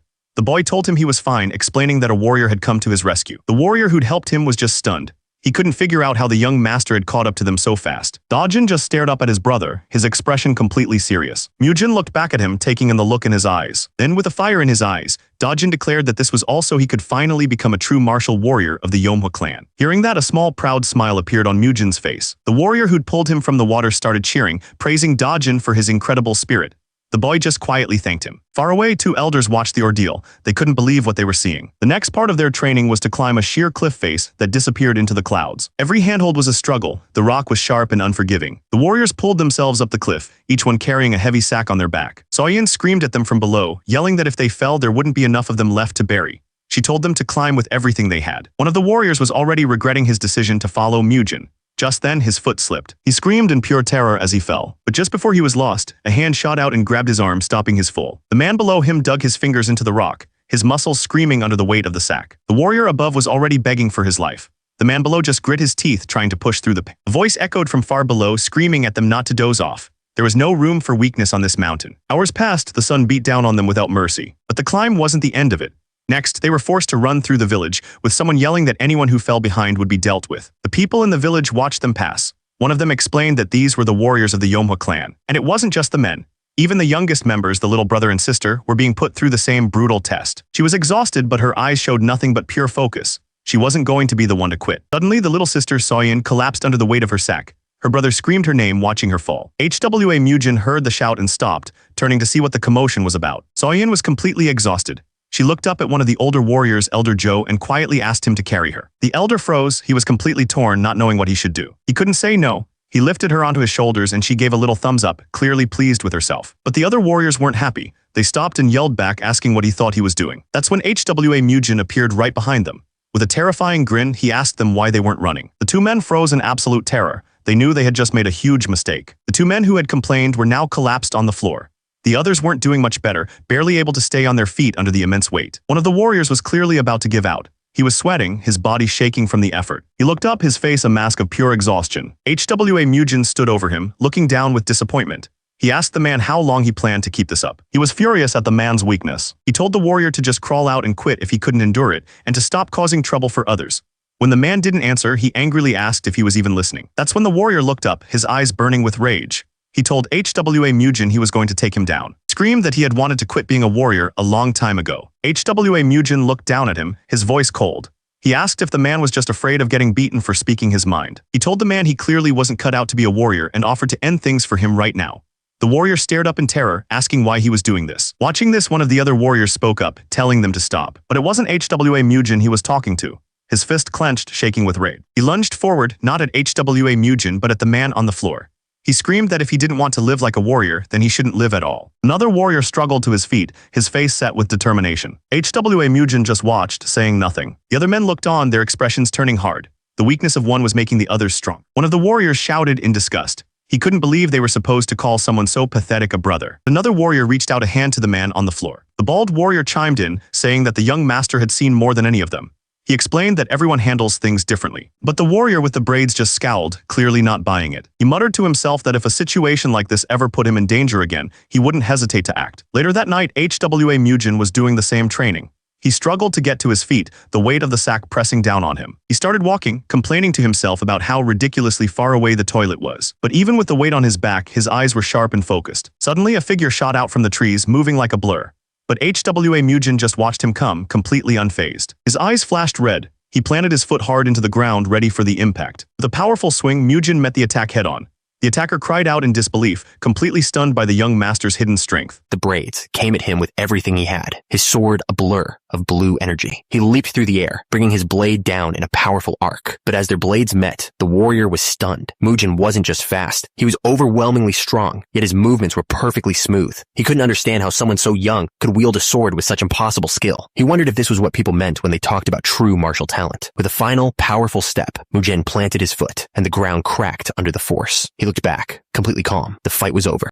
The warrior with the braids stood there, now with his own training sack on his back. He just watched the young master, completely humbled. As the warrior walked away, Mujin called out, stopping him in his tracks. He said he was bored anyway, and that this would work out great. He told the man to put the rice sack down and pick up a sword. The warrior didn't hesitate. He let the heavy sack crash to the ground. With a sword now in hand, he faced the young master under the night sky. The warrior looked determined, but a hint of nervousness showed on his face as he agreed. Mujin, on the other hand, was completely calm. He simply told him to come. The warrior exploded forward, closing the distance in a flash. But Mujin met his attack head on, and their blades clashed with incredible force.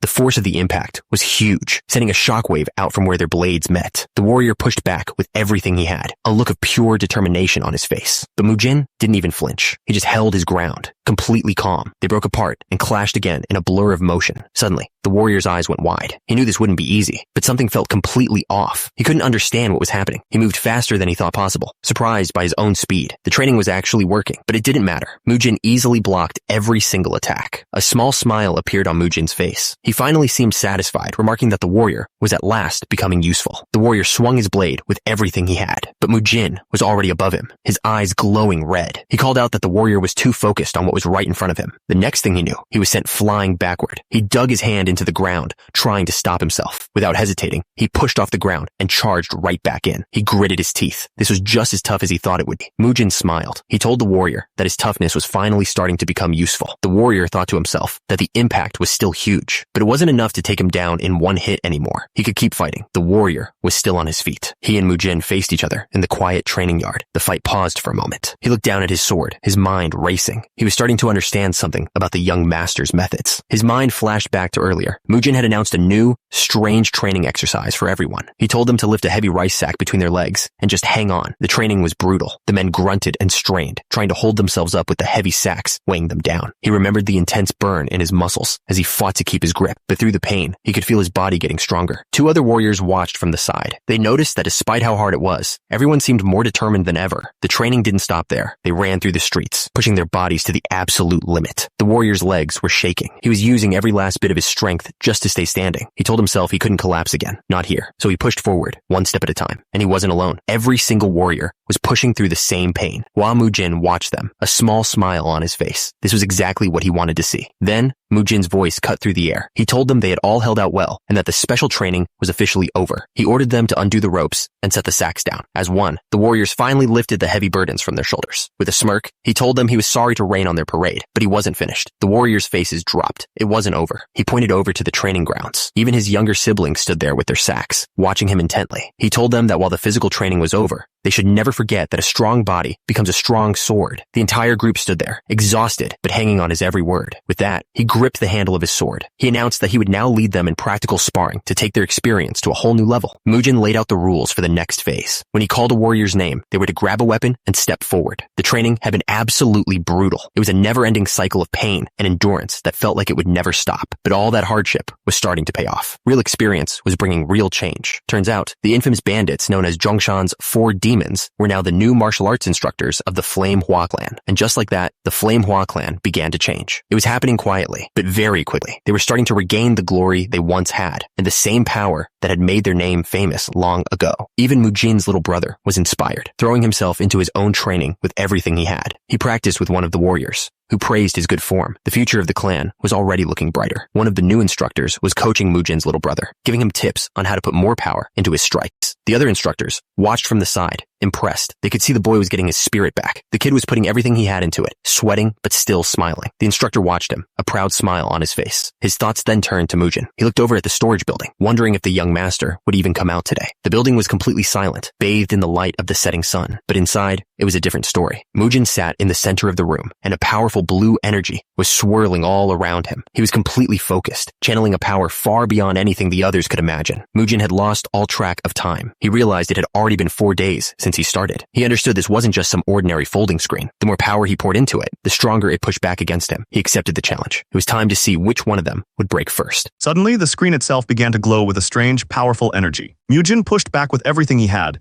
his own energy flaring up to meet the challenge. His eyes glowed red. He was done playing games. And then there was a huge flash of light as the two forces slammed into each other. The blast was so strong it sent him flying across the room. He yelled out as he crashed against the far wall. But in that moment of impact, he finally understood. He walked back to the screen and pressed a small hidden spot on the wood. The wild energy around the screen faded instantly. The secret compartment opened and a small glowing green bottle fell out. This was what the screen had been protecting all along. He stared at the spilled liquid, wondering what it could possibly be. He picked it up, but the smell was so bad he had to cover his nose. But as he looked closer, he realized there was more to this than just a bad smell. Turns out the bottle wasn't the only thing hidden inside. There was also a book. He picked it up and read the title. It was a manual for something called the Mind-Severing Sword Art. A grin spread across his face. He couldn't wait to see what secrets it held. He spent the entire night reading, completely losing track of time until the sun came up. But after all that, he was just disappointed. He admitted to himself that he'd gotten his hopes up for nothing. He let out a sigh, but it wasn't one of disappointment anymore. A new idea was forming in his mind. He realized that while the technique wasn't right for him, its cultivation method was perfect for the Flame HWA clan. This explained everything. He finally understood why he couldn't properly teach the clan's warriors. Their basic cultivation methods were just too different. The two energies were like fire and water. Trying to mix them without knowing what you were doing would only end in disaster. He realized it was actually lucky that this body's energy core had been destroyed. Starting from nothing meant he could build his own power without any problems. He smiled, his mind made up. He decided that from now on, this would become the new sword art of the Flame HWA clan. He handed the manual to one of the clan's instructors. The man's eyes went wide as he realized what he was holding. The other instructors gathered around, completely stunned. One of them recognized it as a legendary martial art that had been lost for over 10 years. They couldn't believe something so powerful was hidden inside that old screen. Mujin told them to teach this new art to all the warriors. He wanted everyone to learn it starting immediately. The instructors looked at each other, understanding how important this was. They agreed. It was time to get to work. The instructors were fired up, making a ton of noise early in the morning. But Mujin was just exhausted. He was so tired he could barely keep his eyes open. And just like that, the training began. The warriors took to the new sword art like they were born for it. For the first time, the Flame HWA clan had a martial art that was truly their own, and it brought them all together. Even Mujin's younger siblings, Dojin and Soyeon, jumped into the training with everything they had. Everyone was pushing themselves to the absolute limit. The entire compound was filled with the sounds of sparring and intense practice. But while the rest of the clan was busy training, Mujin was getting ready for his own training. He had something different in mind. Mujin watched them train with a proud smile.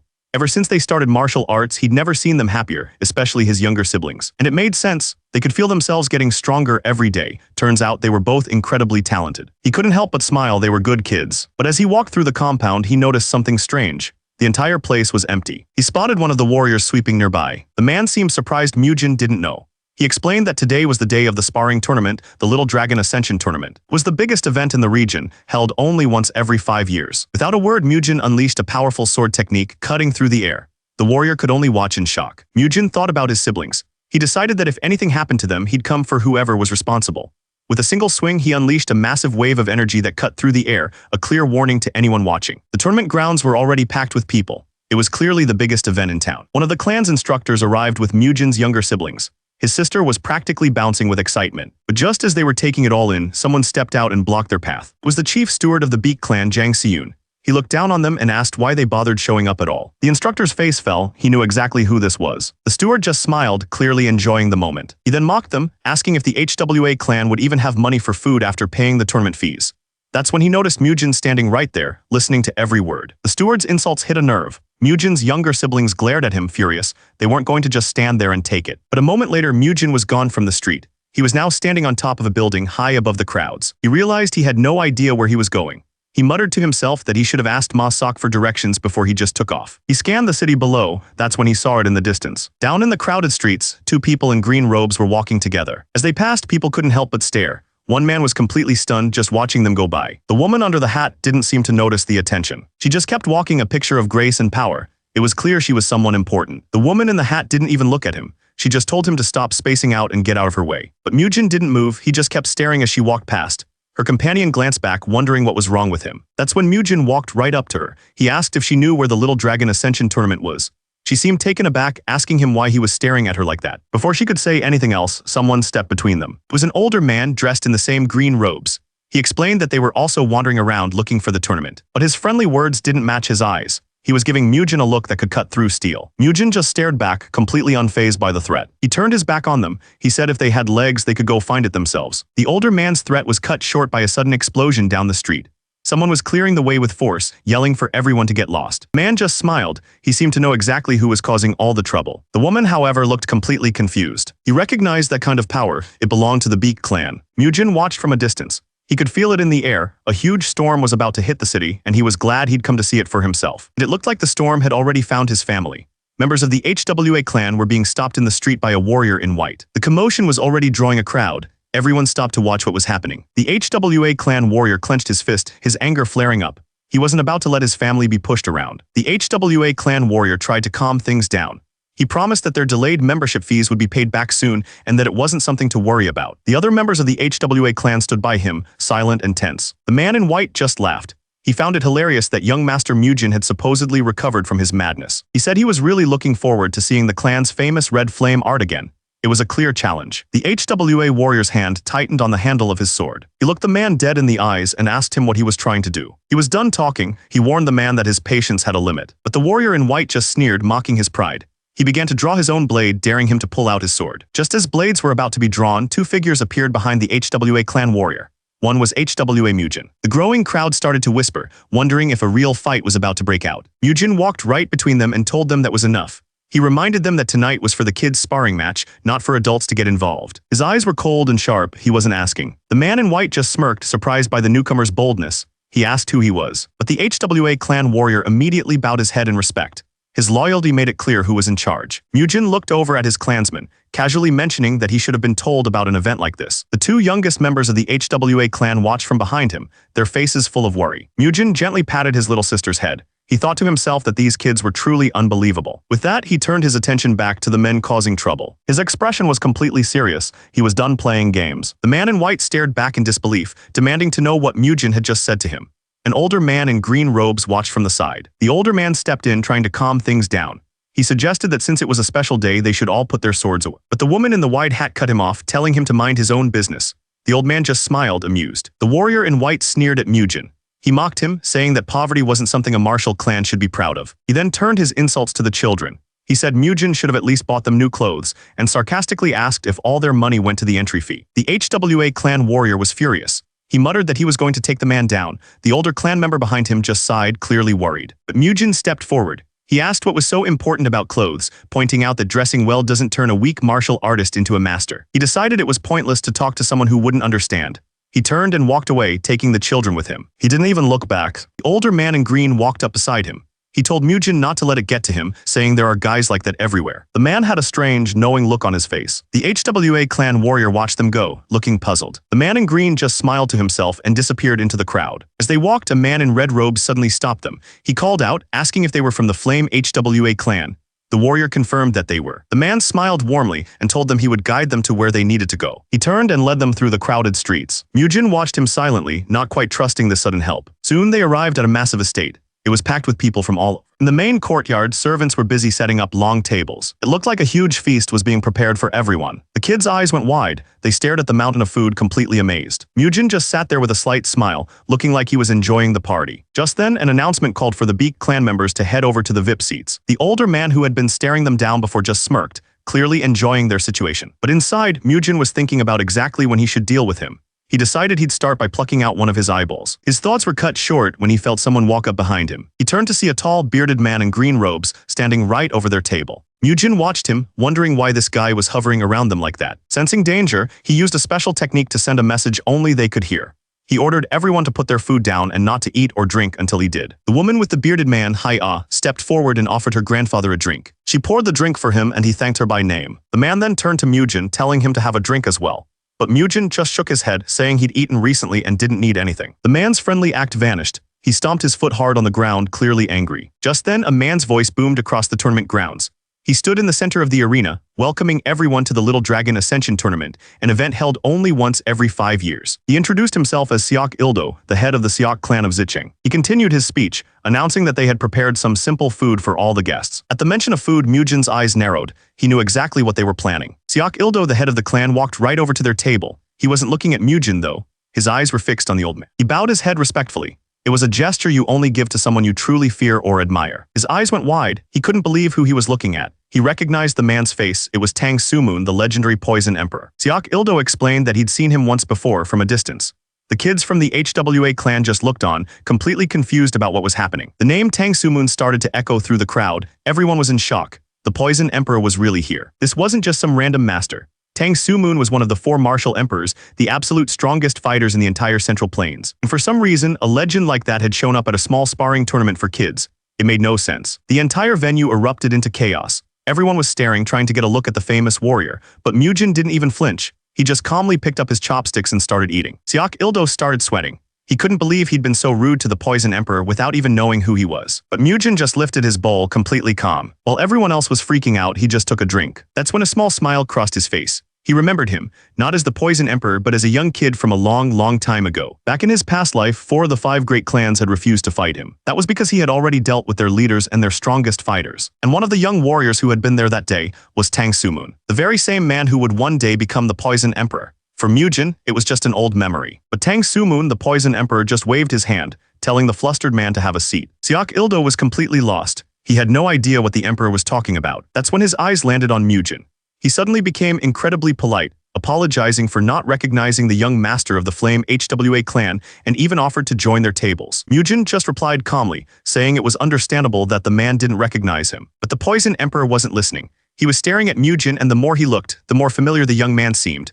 He was reminded of a dependable friend and rival from long ago. The man he was thinking of was the Flame Emperor, HWA Judy. The man, Seok Ildo, tried to break the heavy silence. He laughed nervously and commented on the weather, telling Mujin the match would start soon. He then asked if Mujin planned on participating, but he wasn't talking about this small event.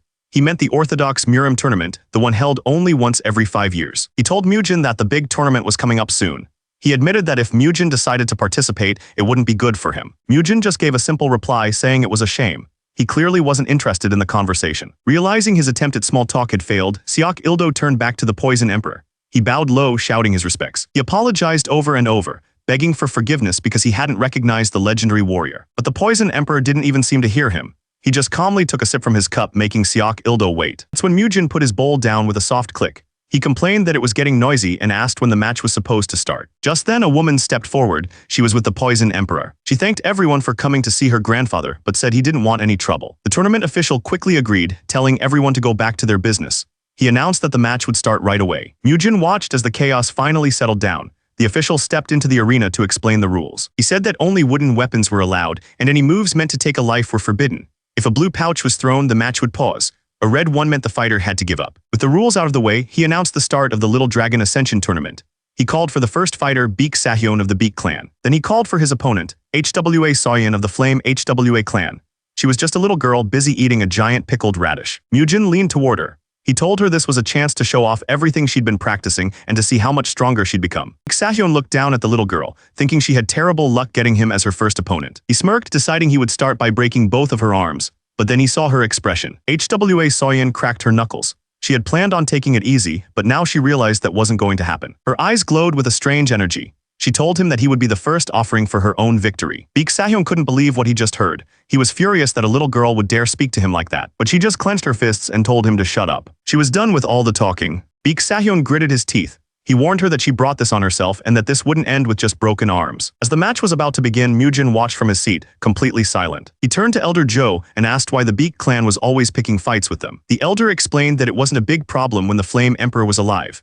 But after the new clan head took over, some of their members left and joined the Beak clan. Chief Steward Jang was one of them.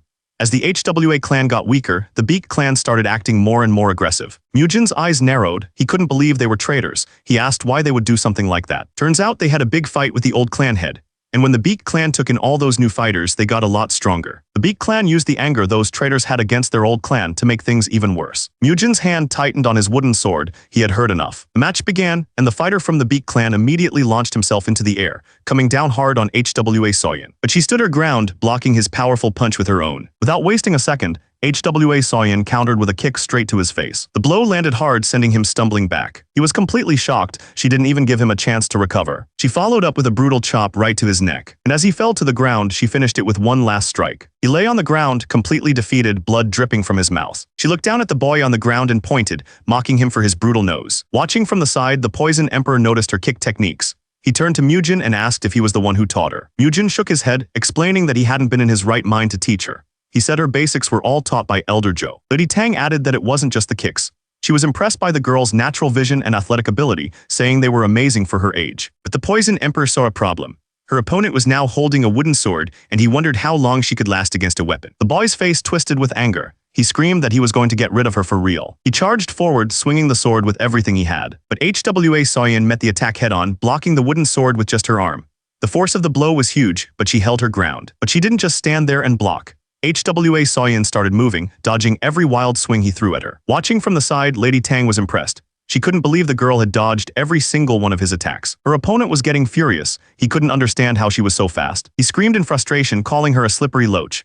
But HWA Soyeon just kept her cool, watching his every move. He swung again, but she was just too quick for him. She kept dodging, but he was slowly forcing her backwards. That's when she ran out of room. Her back was against the wall. The men from the HWA clan panicked. They screamed for her to get out of there, but she had nowhere left to go. A man from the Beak clan screamed from the sidelines. He urged his fighter to finish her off and show no mercy. Thinking he had her cornered, her opponent lunged forward with a furious roar. But she wasn't cornered at all. At the last second, she used the wall to launch herself right over his head. Elder Joe and Lady Tang watched in disbelief. Even Mujin, who had been quiet the whole time, had a small impressed smile on his face. She landed perfectly behind him, leaving him completely open. The young fighter spun around, annoyed. He mocked her for jumping around like a squirrel after dodging like a loach. But HWA Soyeon just smirked. She told him he fell right into her trap. His eyes widened. He had no idea what she was talking about. She explained that with her back against the wall, she could attack with full force without getting thrown backwards. With a confident grin, she challenged him to try and block her kicks with his slow sword. That's when the Beak clan fighter's face filled with panic. He knew he couldn't react in time. She unleashed a storm of kicks, one after another, giving him no chance to even breathe. The HWA clan members stared, completely stunned.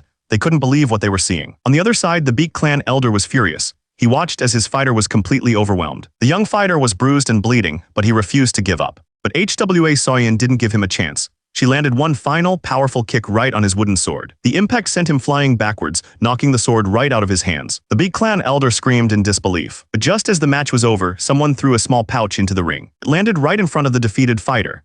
HWA Soyeon paused, looking down at it with a confused expression. HWA Soyeon stared down at the pouch, her expression turning serious. The defeated fighter looked up, a twisted grin on his face. He pointed a shaky finger at her, promising that this wasn't over. HWA Soyeon just smiled. It wasn't a friendly one. The Beak clan fighter desperately argued that the match was over. He told her she had to stop, but she just ignored him and started walking forward. Her eyes glowed with a red light. She told him he could do whatever he wanted later, but right now he had to deal with her. The fighter's face went pale. He was terrified. That's when HWA Soyeon exploded with energy, leaping into the air to finish him off. An official from the Beak clan stared in disbelief, completely stunned by what he was seeing. Her kick landed hard. The fighter collapsed to the ground, groaning in pain. HWA Mujin burst out laughing. He was loving every second of this. The Beak clan official finally snapped. He screamed at the referee, demanding to know why he didn't stop the match when the pouch was thrown. The referee's voice cut through the noise. He announced that HWA Soyeon was disqualified. Mujin just laughed again. He told the others that this was a good way to end it and that his sister had done well. The official fumed as HWA Soyeon just turned and walked away without a word. But she wasn't done. She glanced back over her shoulder and stuck her tongue out at him just to rub it in. The Beak clan official was absolutely furious. The woman just laughed, clearly enjoying how angry he was. Back at the HWA clan's table, Soyeon was greeted by her family. One of them was still upset, complaining that the match should have been stopped earlier. HWA Soyeon just dug into her food, not bothered at all. Mujin told her it didn't matter, explaining that beating the guy up was way more fun than actually winning. He completely agreed with what she did. He burst out laughing, so proud of his little sister. He was so happy he jumped right up on the table and started dancing. The rest of the clan just watched him, not sure what to do. An elder from his clan was not amused. He yelled at Mujin, telling him he was being tacky and needed to have some dignity. But Mujin just yelled back that he was too happy to care. He plopped back down and started drinking with the others. Mujin offered to treat everyone, then laughed and added that he wasn't the one paying. One of the men just sighed, completely done with him. As the celebration continued, the mood at the table shifted. The topic turned to Soyun's fight and the special move she didn't use. Soyun explained that she was already winning easily without it. She figured if she used it for no reason, her opponents might figure out a way to counter it later. The elder burst out laughing, impressed by how clever she was. The serious talk quickly turned back to fun as the kids started bickering over who got what food. And so their drinking party showed no signs of stopping. In the meantime, several more matches passed as the tournament continued. But Seok Ildo, the head of the Seok clan who was hosting the tournament, was growing more and more irritated. The announcer stepped into the center of the arena, calling for the next match to begin. Back at the table, a young boy named Dojin announced he was heading off. HWA Mujin cheered him on, telling him to show everyone what he's got. HWA Dojin walked towards the arena, his face serious and determined. Watching from the sidelines, one of the elders was shocked.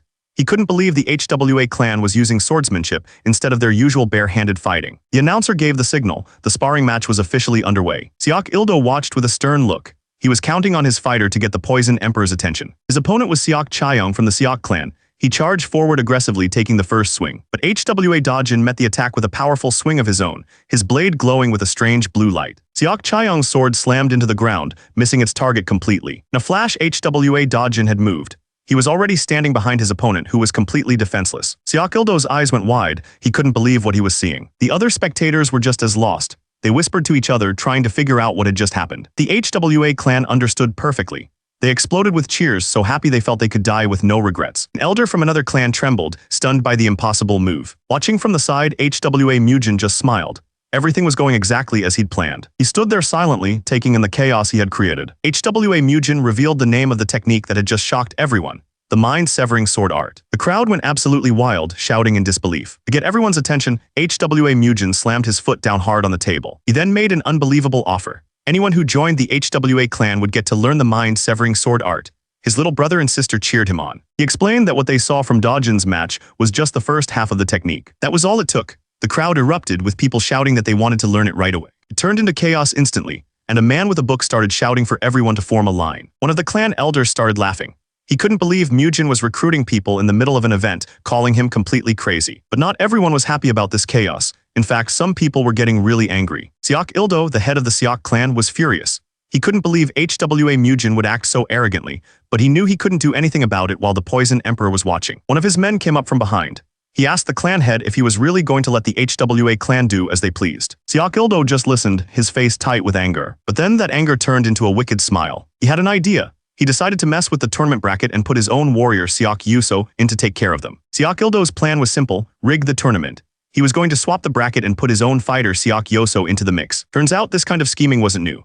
For a long time, the Seok clan and the Beak clan had been secretly working together to grab power. Their main tool was the Little Dragon Ascension tournament, held once every 5 years.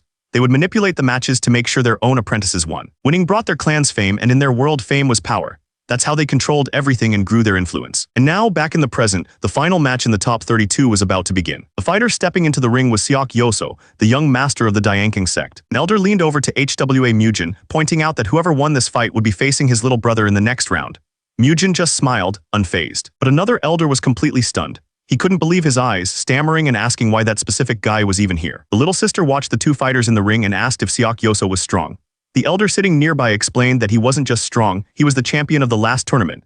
He was surprised to see him, thinking he was still training with the Dianking sect. In the ring, his opponent Ban Yowal looked terrified. He knew exactly who he was up against. He stammered, completely shocked, asking why someone like him was even here. Seok Yoso just smiled back, not saying a word. His opponent didn't buy it. He shouted that Seok Yoso had to be lying about his age, claiming there's no way he wasn't at least 50. Seok Yoso didn't bother to argue. He just charged forward, his eyes glowing red with power. The little sister watched, her eyes wide with worry. And just like that, it was over. His opponent was on the ground, completely defeated. The announcer declared Seok Yoso the winner. Seok Yoso just stood there with a smug look on his face, like it was nothing. The head of the Seok clan was absolutely furious. But HWA Mujin just calmly took a sip of his drink, completely unfazed. He smiled to himself. Everything was going exactly as he wanted. Meanwhile, HWA Dojin was getting ready. He was focused, preparing for the fight to come. As the day came to an end, the stage was set for the main event. The announcer's voice echoed through the arena, getting everyone hyped. He announced the next fight: HWA Dojin, the young master of the Flame HWA clan versus Seok Yoso.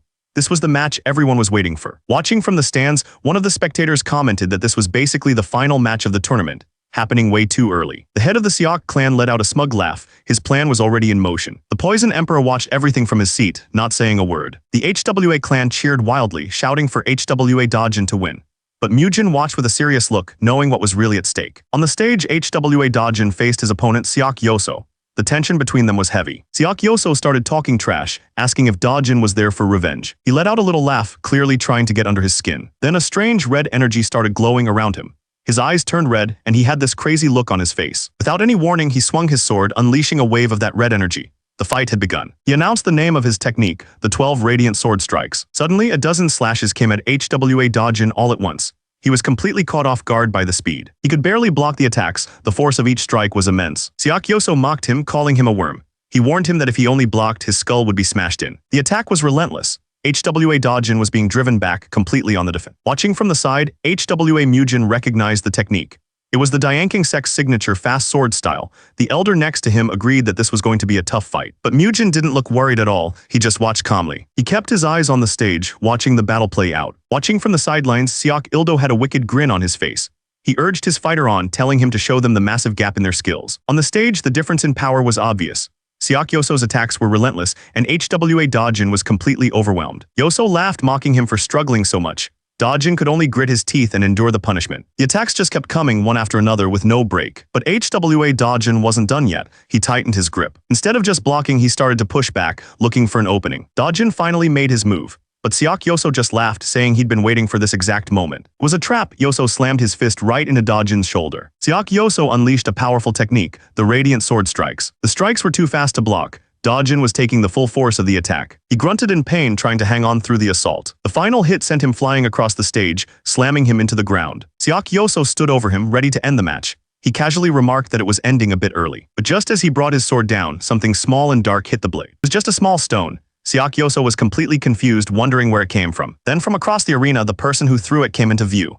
It was HWA Mujin. HWA Mujin stood there, his eyes practically glowing. He wasn't going to let this go. Siak Yoso just smirked. He seemed to find the whole thing funny. He looked down at Dojin, who was still struggling on the ground. He was clearly enjoying this. Ignoring everyone else, HWA Mujin walked straight onto the stage. He went right to Dojin to check on his hand. The entire arena watched as he crossed the floor to get to his fallen fighter. The members of the HWA clan looked on, terrified.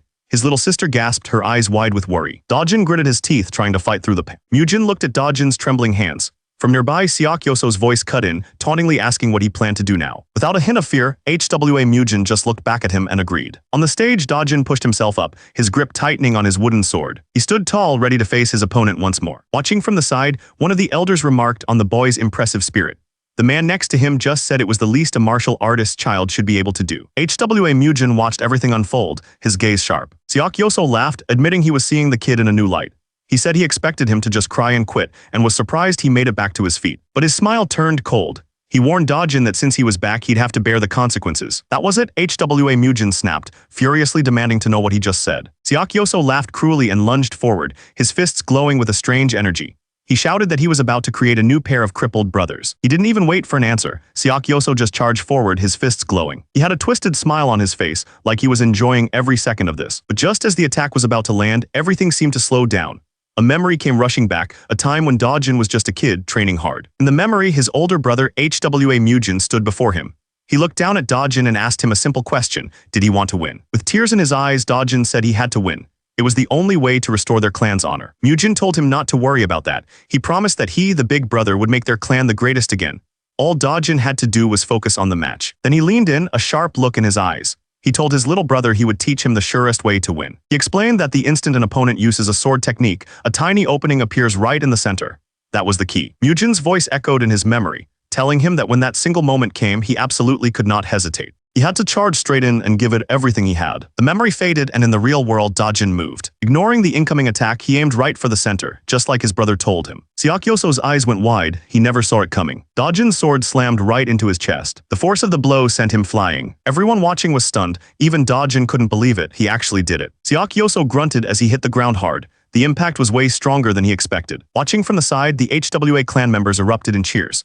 They couldn't believe he'd actually landed the blow. But the fight wasn't over. Siak Yoso pushed himself back up, looking absolutely furious. He glared at Dojin, calling him a filthy insect, and questioning how he dared to even touch him. Dojin's confidence wavered. He knew that attack should have been enough, but it wasn't. Siak Yoso started to threaten that Dojin wouldn't leave alive, but he was cut off when something smacked him right in the face. A red fruit fell to the ground. A moment later, someone stepped on it, crushing it completely. Siak Yoso was livid. He spun around, demanding to know who had the nerve to throw something at him. HWA Mujin put his arm out, stopping his brother from going any further.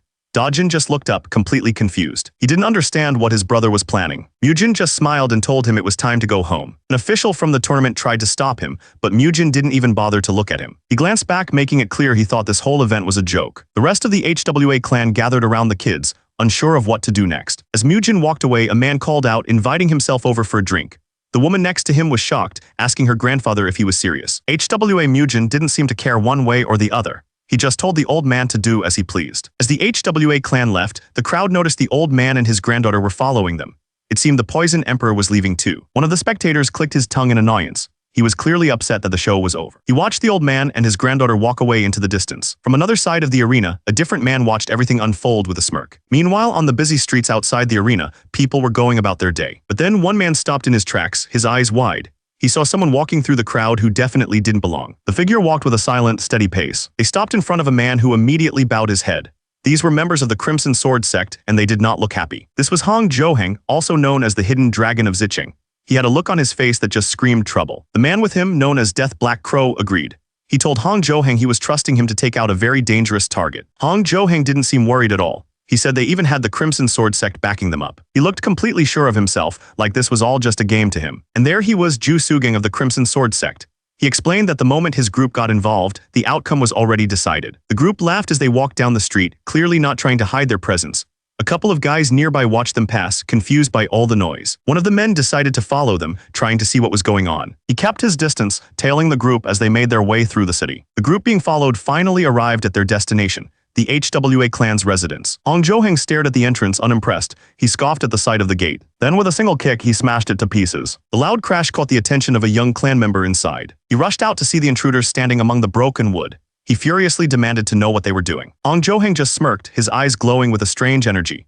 He told the man the gate looked so rotten he figured the place was empty. Then asked if a mere servant was really daring to raise his voice at him.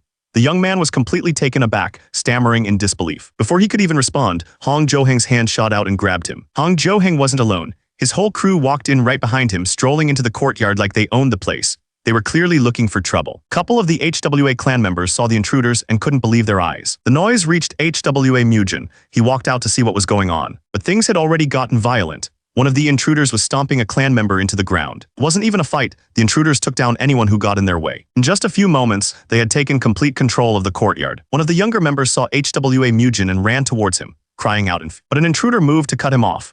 HWA Mujin recognized the man instantly and clenched his fist. His eyes glowed. He reminded the man that he'd spared him once before, on the condition that he bring the money. He didn't get another word out. HWA Mujin moved in an instant, sending the man flying backwards with a single, brutal strike. Before the man could even recover, HWA Mujin's foot came down, aiming right for his head. But he wasn't the main target. HWA Mujin stood over Ju Sugang of the Crimson Sword sect, who was already on his knees. The man looked up, his face a mix of fury and complete disbelief. He couldn't understand how this was happening. From the sidelines, another intruder watched the whole thing go down. HWA Mujin just stood there, a little confused by the man's reaction. Suddenly, one of the intruder's eyes shot open. He recognized someone else who was there, an old man he never expected to see. A new figure appeared, his presence so strong it felt like the air turned cold.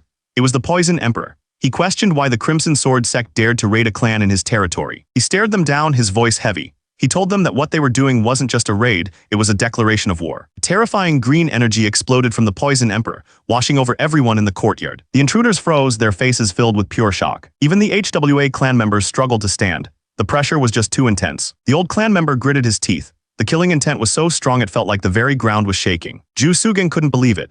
He frantically tried to figure out why the Poison Emperor would be here, of all places, defending the HWA clan. This was the Poison Emperor, one of the most powerful and feared men in the entire Murim. The realization hit Ju Sugang like a ton of bricks. If they offended this man, their entire sect could be wiped out. Without a second of hesitation, he slammed his head to the ground in a desperate bow. But the HWA clan's eldest wasn't satisfied with just a bow. He grabbed Ju Sugang and slammed his face into the dirt. His men could only watch, completely frozen in terror. The Poison Emperor's eyes glowed with rage.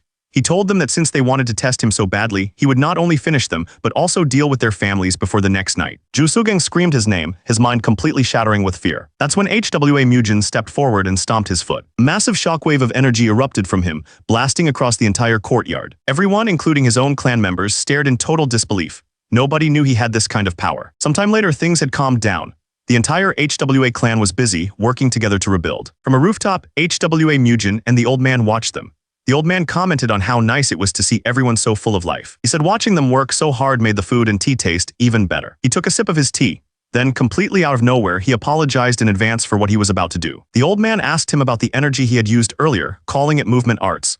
HWA Mujin didn't answer. Instead, he just reached for his bowl and asked for the old man's understanding, basically telling him he couldn't talk about it. The old man didn't need words. He launched himself forward, his hands glowing with a dangerous green energy. HWA Mujin reacted instantly, throwing up a block just in time to stop the strike. HWA Mujin's eyes widened. He realized the old man was dead serious. The old man came at him with a green, glowing blade, and their weapons clashed in a blur of motion. Watching from the side, the old man's granddaughter screamed his name, terrified. The two of them were moving so fast they were practically flying above the courtyard.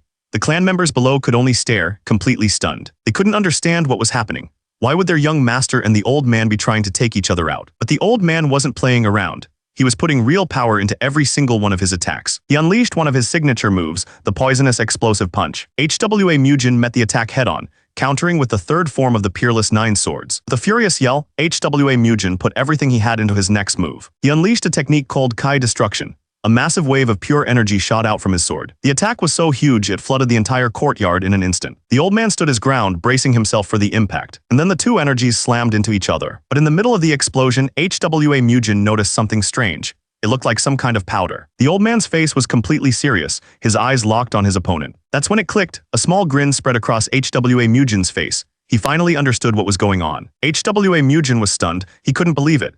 He asked the old man how he could possibly know that sword technique. The old man explained that their fight was just a test to see his true skill. He invited HWA Mujin to come and sit down. HWA Mujin was completely caught off guard by the sudden change. A small smile formed on HWA Mujin's face. He couldn't help but think how strange this old man was. The old man took a seat, waiting for him. HWA Mujin poured a drink for him. The old man thanked him quietly. The courtyard was calm, sunlight spilling over the tiles as HWA Mujin walked toward the table with his greatsword at his side. The two elders sat with their drinks, watching him come, as if they were expecting the next problem to show up any minute. The old man's eyes narrowed with a sly smile, like he already knew something that would shake the whole clan. Outside, two senior warriors nearly jumped out of their skins when they heard the news about a bride being picked for the young master. The warriors in training clothes all leaned in, eyes wide and faces flushed with envy, already picturing how lucky HWA Mujin must be to land a bride. HWA Mujin's face darkened as heat seemed to rise behind him. The constant nagging about a bride grinding hard against everything he wanted. His eye twitched and for a moment the noisy courtyard vanished. In its place, he saw a bright smile and a woman shining in soft light, a memory he had no wish to face again. HWA Mujin let out a short breath and smiled thinly, stating that he had no plans to marry, not now and not in this lifetime. His gaze stayed calm even as someone repeated his words in shock, unable to believe he meant to stay single for the rest of his days. HWA Mujin rubbed the back of his head and calmly added that the so-called perfect bride did not even match his taste, making both elders bristle like he had just insulted the whole world. The elder tilted his head and wondered if Mujin was maybe into men instead, and Mujin exploded, storming toward him with his fists clenched, yelling that the idea was insane. The elder waved toward Hai-Ah, saying he truly could not understand how anyone could turn down a woman every man longed for, while Hai-Ah puffed her cheeks and tried to hide how flustered she was. The old man rubbed his beard with a puzzled look, wondering if Mujin was simply clueless about that side of life, yet even that answer did not sit right with him. As HWA Mujin turned his back and walked down the hall, a hand jabbed after him and Hai-Ah shouted that she wanted nothing to do with some arrogant man who only showed off with leaving her shameless dances, stammering in shock. The old man sat back with an easy shrug, saying that if Hai-Ah was going to be this difficult, he would simply invite her younger sister Jeong-Ah next time, since that girl was gentler and had a much nicer temper. The elder's eyes narrowed with a knowing smile as he told Hai-Ah that men like HWA Mujin were almost impossible to find, and there was no chance he would just let this one walk out of their lives. Hai-Ah spun on her heel, snapping that they could just live here with HWA Mujin if they liked him so much, and marched off in a huff. Her grandfather blinked, then hurriedly said he was done drinking anyway and shuffled after her so she would not leave alone. Outside, Hai-Ah lowered her head and a crooked smile tugged at her lips, like she was oddly pleased with how things had turned out. By the water, HWA Mujin stood with a towering, one-eyed instructor. listening calmly while the big man went over the final details for the warrior selection. The young master gazed over the bright courtyard, his face calm as he gathered his thoughts for what was about to start. A short distance away, Hai-Ah stood with her back to the hall, shoulders tight and hair bristling, still fuming over the whole marriage talk. HWA Mujin and the one-eyed instructor stepped out in stride, their footsteps echoing across the wide courtyard as they moved toward the waiting warriors. Before them stretched a sea of hopeful warriors, packed into neat rows that filled the courtyard from end to end, more than 200 people all waiting for their chance. HWA Mujin faced the crowd with the sun at his back, calmly giving his name and telling them he would not waste their time with long words. Among the rows, 2 warriors walked in silence, each feeling the pressure as HWA Mujin warned that this test might be the hardest thing they ever faced, and that anyone too scared could still walk away. HWA Mujin's lips curled into a knowing smile, as he told them that anyone who pushed through to the end would be rewarded for sure. With that promise laid out, HWA Mujin called for the instructors to come out and show themselves. 4 hardened instructors strode out in a line, their heavy steps and calm stares making it clear this test would not be gentle. From the high platform, HWA Mujin introduced the 4 men as the martial arts instructors in charge of their training and told every recruit to follow their orders from now on. The young master looked down over the sea of heads and finished by saying he hoped they would all make it through this and meet again in one piece. The bald, bearded instructor lowered his gaze and calmly introduced himself as Chial Muk, the senior instructor now taking charge of the warrior selection. Chial Muk barked the first order, telling everyone to haul the rice sacks onto their backs, and the recruits hurried toward the towering stack as the real trial finally began. A couple of recruits stared at the massive rice sacks on their backs, already sweating and freaking out over how they were supposed to lift something that heavy. Chial Muk stepped up with power crackling around his fist and said they were free to skip the sacks if they could just beat the 4 instructors in a match. Recruits froze as Chial Muk added that anyone who actually won would not only pass on the spot, but even get promoted to instructor, a deal that sounded crazy and terrifying at the same time. One of the men quietly edged toward the gate, insisting that young master HWA Mujin had said anyone who wanted to quit could just walk away. Chial Muk's eyes glowed in the dark, as he pointed out that HWA Mujin never said anyone who ran would get to leave in one piece. He made it clear they could either shoulder the test or get smashed until they could barely stand, and the recruits finally realized this was never something they could just walk away from. Driven by fear of the instructors, one recruit let out a raw cry and forced his shaking legs to move with the massive sack crushing down on his shoulders. Soon the courtyard was full of men staggering under giant sacks, while an instructor watched from below, warning that anyone who dropped their load or dared to complain would face a punishment far worse than this run. HWA Mujin watched over the training grounds, satisfied with how harsh the test had become, while far from the courtyard, something started to move toward the clan's walls. On the outskirts, a battered man staggered through the empty market street, clutching his side as if every step might be his last. His legs shook with each step, but the stranger refused to stop, dragging himself closer to the estate gates. When the main gate finally came into view, the man threw out a shaking hand toward the lone guard and begged for someone to save him. His body gave out as he lurched forward, but even while falling he gasped that the message had to reach young master HWA Mujin. The young guard tightened his grip on his staff, staring wide-eyed at the collapsing man and wondering what this talk about HWA Mujin was supposed to mean. Snapping out of his shock, the guard kicked into motion, his staff whipping through the air as he rushed toward the fallen stranger. When the guard reached him, he froze in shock, recognizing that this gasping, beaten man was someone he knew all too well. Night settled over the clan estate, but one room still burned with light, holding the answer to the wounded man's desperate message. Inside, the elder told HWA Mujin that the man's condition had finally steadied, and that, according to the physician, his life was no longer in real danger. That settled, HWA Mujin calmly told the elder to have Ma Sok prepare at once, leaving the older man startled by how fast he wanted to move. HWA Mujin's eyes burned in the dim light as he reminded the elder that debts and grudges had to be settled cleanly, saying they would simply act a little earlier than planned. Standing by the wounded messenger's bed, HWA Mujin laid out his plan, telling the elder to leave the warrior test to Dong Jiok and to ready Chial Muk, No Sak, and Jiang Ti for what was coming. The elder bolted out of the room, his heavy robes flaring as he rushed to pass on the young master's orders. Farther down the hall, the little brother and sister crouched behind a chest, peeking out as the elder swept past, both of them feeling that the adults were getting ready for something dangerous. The little brother frowned and quietly asked if they really had to watch people lose their lives again, remembering how his sister once covered his eyes so he would not see. The little sister leaned in with a sharp glare, warning her brother that if he stayed behind she would sneak out on her own, so he hurriedly agreed to go with her. Outside in the courtyard, HWA Mujin stood with his great sword on his back and quietly checked if his group was ready, while the 2 kids watched him from the shadows, hearts pounding. With a firm nod, HWA Mujin gave the order to move, and he and his warriors swept out into the night together, every step carrying them closer to the danger he had chosen to face first.